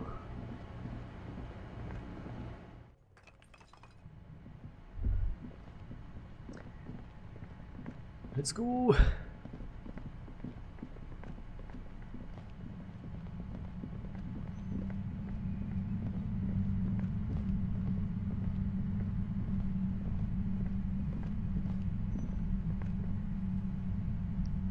Is that paintings?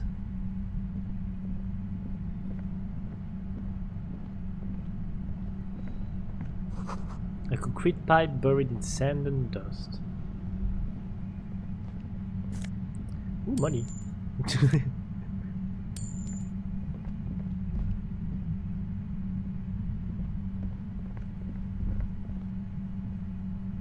Suddenly, Whoa. your entire body is paralyzed.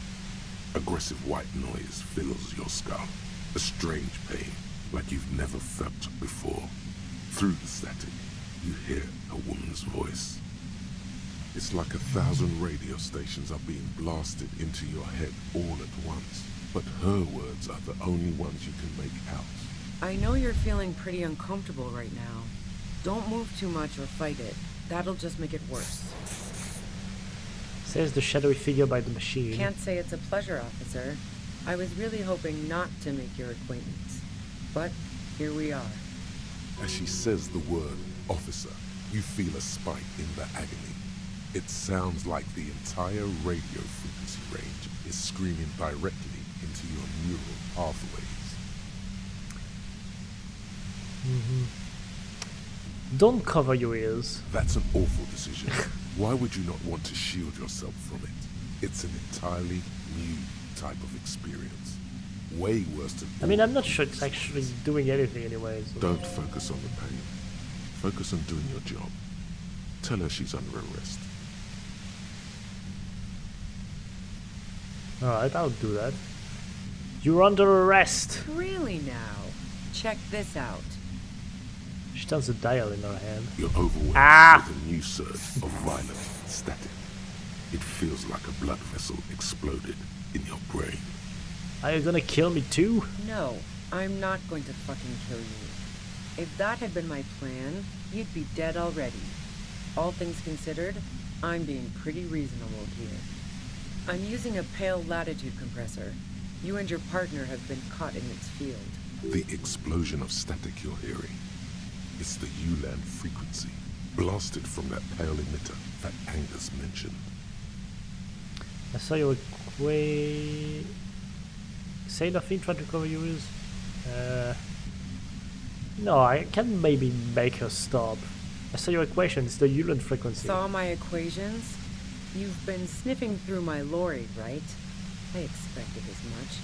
I am a bit surprised you knew what you were looking at.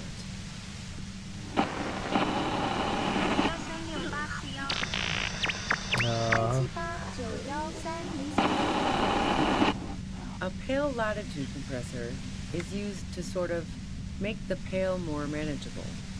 With a lot of these, you can force a radio signal grid on the pale, literally crunch the distance across it. Signals are relayed across a series of repeater stations fixed to buoys. Not a fun job manning those stations. All alone out there in the pale, people lose their minds in just a few years. So, what we are experiencing is a concentration of radio waves. Gestures towards something with greater force. Precisely. This is an industrial strength paraboloid. It's meant for forcing dimensions on something that doesn't have them. Needless to say, the frequencies used are out of this world. What? At the upper limit is the large prime number generator station. It's used specifically for pale latitude compression. That's why you may be hearing some numbers. But you might also hear, or think you're hearing, local radio chatter. She likes telling you about the machine. Keep her talking. Look for an opportunity to break loose. Alright, how did you get your hand on this thing? I built it myself. That's illegal. I'm guessing it's patented. But we are beyond that, aren't we? Oh yeah. Way beyond. Uh-huh. Have you experienced the compressor yourself? Yeah, I stuck my head in there before using it on you. It seemed like the ethical thing to do. Can't say that I enjoyed it. The field was weaker, but I can imagine what you're going through.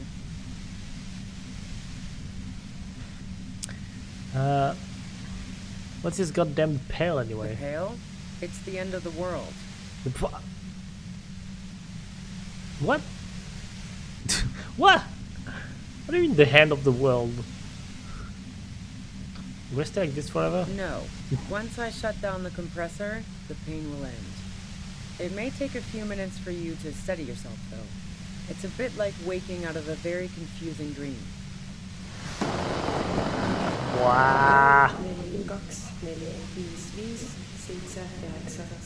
This is all great, but let's talk about the man who was killed. Yeah, let's not talk about that shit. You were hunting me and fell into my trap instead. That's all there is to say about it. So she thinks of you as hunters, not cops, and of herself merely as prey. Please, could you just turn it down so I can ask you something? If you've got something really important to say, you can do it through the white noise.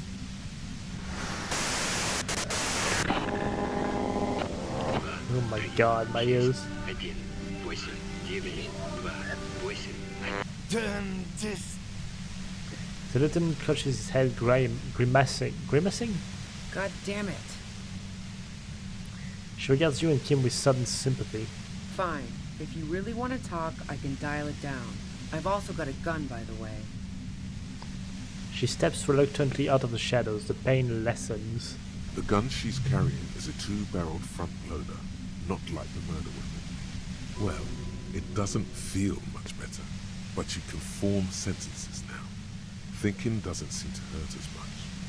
There's only 3 meters between you and the machine. If you keep her distracted for long enough, maybe. Be careful when you make your move.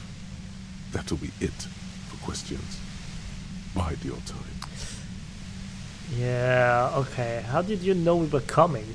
I heard you in the passages, and I've been preparing for quite a while. By hiding bullets on the floorboards? So you found my shack, huh? I'm not surprised. Her tone is bitter. She thinks she's been betrayed. She didn't rat you out, by the way. Isabel's a washerwoman. So nice. That's one knife I didn't want to find in my back. Why hide the bullet, though? This could have turned out pretty bad for me if you hadn't walked right into 25 bands of ultra-high frequencies.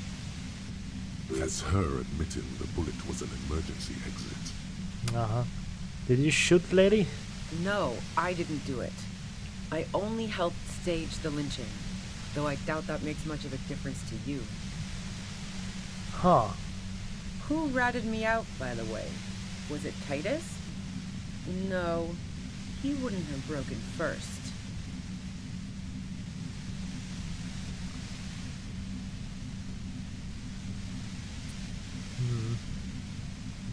You're right, Cassia was the first to share our suspicions. Oh, I knew the kitten had claws, but not like this. But she couldn't have known I was on the coast. How did you find me?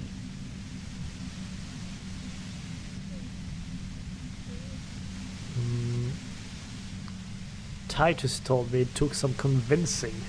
Oh, fuck. Took some convincing my ass. Those guys liked me, I know it. This is what happens to people whom people like. A dull despair is creeping into her voice. How the fuck do the rest of you get by?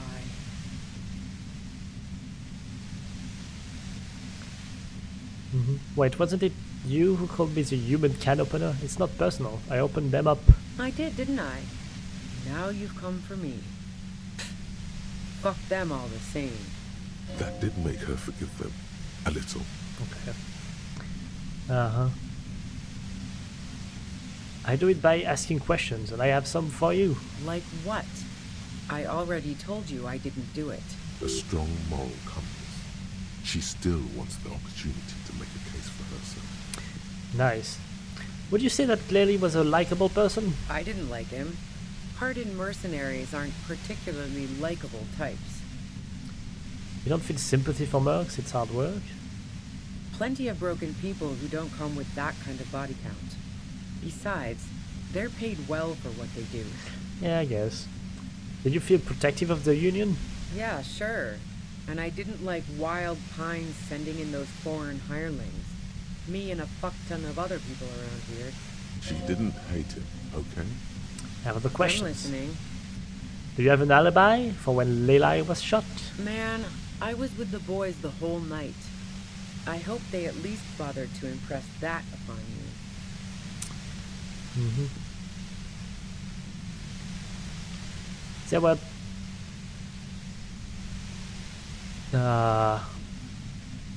there were 10 minutes they couldn't account for. You mean the length of a toilet break? That wouldn't even have been enough time. Our investigation has shown that 15 minutes was just enough time to commit the murder. Wow. Now I'm curious. Please, explain. Play pinball much? No. Not since I was 14 and hanging out in the only diner in Dardun. Haven't been into low-risk, no-reward games since moving to the city. Why?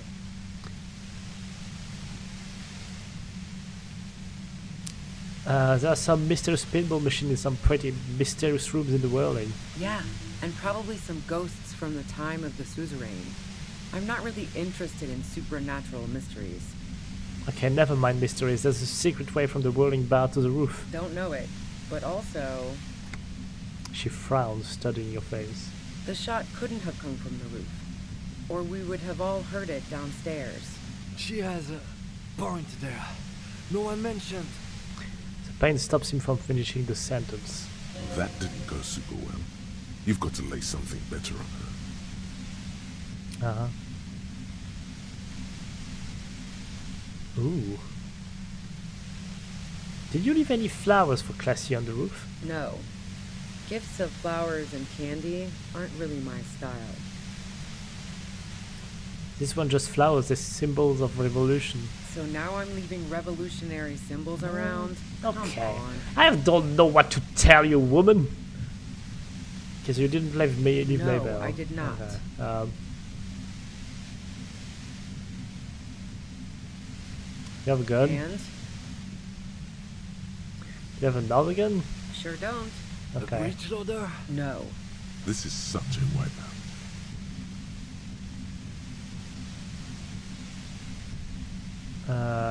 Yeah.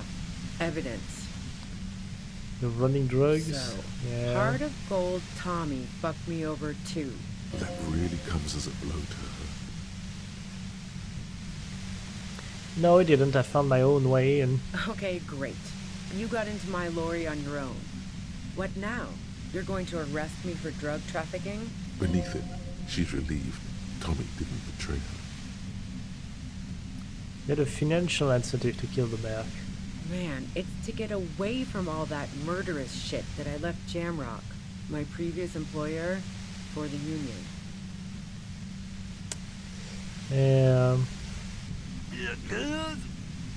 She deliberately avoided naming the mob she worked for. You might be able to find this out later. I got lucky being a dispatcher. Never had to do any of the really dirty work myself. This gun has only been used for self-defense against serious scum. There. It's going to be easier to reach the machine now. But you're threatening us with it. Based on what I've heard about you, you are serious scum. There's a sinister note in her voice. Even with the gun and the compressor, she... Yeah? Where? More questions before doing anything. Who killed the Merc if it wasn't you? How should I know? As I keep saying, he already had a bullet in his head when I got to him. and there hasn't been any useful gossip over the radio. Those rings around her eyes, her tired voice. She's been staying up late, listening in on the conversations crisscrossing Martinez. Police radio? You've been following the case? Who hasn't? You know, I can still see him there, in Claus's room, lying on his side. He was still warm, but the bluish light coming through the broken window made him look as though he'd been dead for a good long while. What happens in the night? Tell me your version. She eyes you warily, as though gauging your sincerity. It's okay. We just want to... All right, don't kill yourself over it. I was shooting the shit with Hardy and the boys over a few beers, like always. Then Klasia comes in, all pale and shuddering. She sits down with a drink, trying to steady her nerves. So I grab a seat next to her. Klasia said you knew something was wrong immediately. No, I really didn't. She's not that easy to read. I just assumed she'd done too much blow. It wouldn't be a first for her. But no such luck. She was in some deep shit. She asked me to come upstairs. The merc she'd been going with was lying on the bedroom floor, dead. I knew she couldn't get the authorities involved, so yeah. You made it look like he'd been hanged. How did you manage to come up with a plan so quickly? What? No. Faking a lynching was her idea. Oh. Oh. She looks shaken. She wasn't surprised to be ratted out, but framed. Her idea? Yeah, in cold blood. It really surprised me how quickly she was able to get a hold of herself once we got up there. It was like she was another person. The party girl was gone. She asked me to help her drag him into the shower so she could wind the shower head around his neck to fake lividity. Then she dressed him while I went to get the Hardy Boys. It's bad that she'd be so calm. Yeah. I wasn't sure whether to admire her or be disturbed. You think she killed Letty yourself? As I keep telling you cops, we didn't hear anything downstairs. No gunshot, nothing. But even if this is true, weren't you worried this lynching might lead to... War? The thought crossed my mind. But the mercenary's death was going to have repercussions either way. Although the way things are going, fuck it. I'm not responsible for these people after what they did to me. Her grip on the gun is tight, her arms toned, her posture solid. Martinez lost a valuable defender. If you didn't kill him, why hide? I saw you roll into town. I wasn't about to stick around for questioning by a goddamn La Puta Madre agent. Whoa. That strange, distant fear is getting close now. It's a fear of yourself. What do you mean? Yes, you. Everyone says you're his peon, his human can opener. Through the sudden sharp pain in your head, you hear the lieutenant mumble something to himself. Fucking hell. And why me? You hear through the white noise. It's especially bad suddenly. Felt like a vein exploded. I'm gonna fucking die.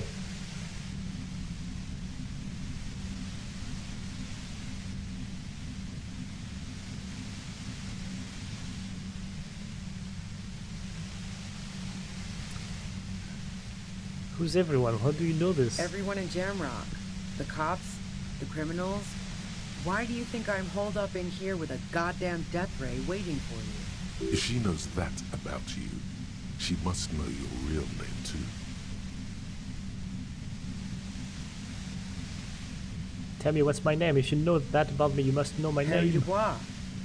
One corrupt motherfucker with the disco pants and a funny tie. Agent to La Puta Madre. So she knows your name. That doesn't mean you're on the tape. Criminals make up bogeyman stories about cops all the time. All of this just means that you're effective. Criminals know you and are scared of you. I don't know. Sounds pretty convincing to me. What is these? It's dangerous, right? Is that a joke or a threat? I'm guessing both. Sorry, I know I'm supposed to know all about this, but I lost my memory recently. Yeah, sure. She doesn't believe I got the achievement for apologizing. Fucking hell. I'm sure La Puta Madre himself will explain it all to you soon enough. Okay, other questions. Yeah, other questions.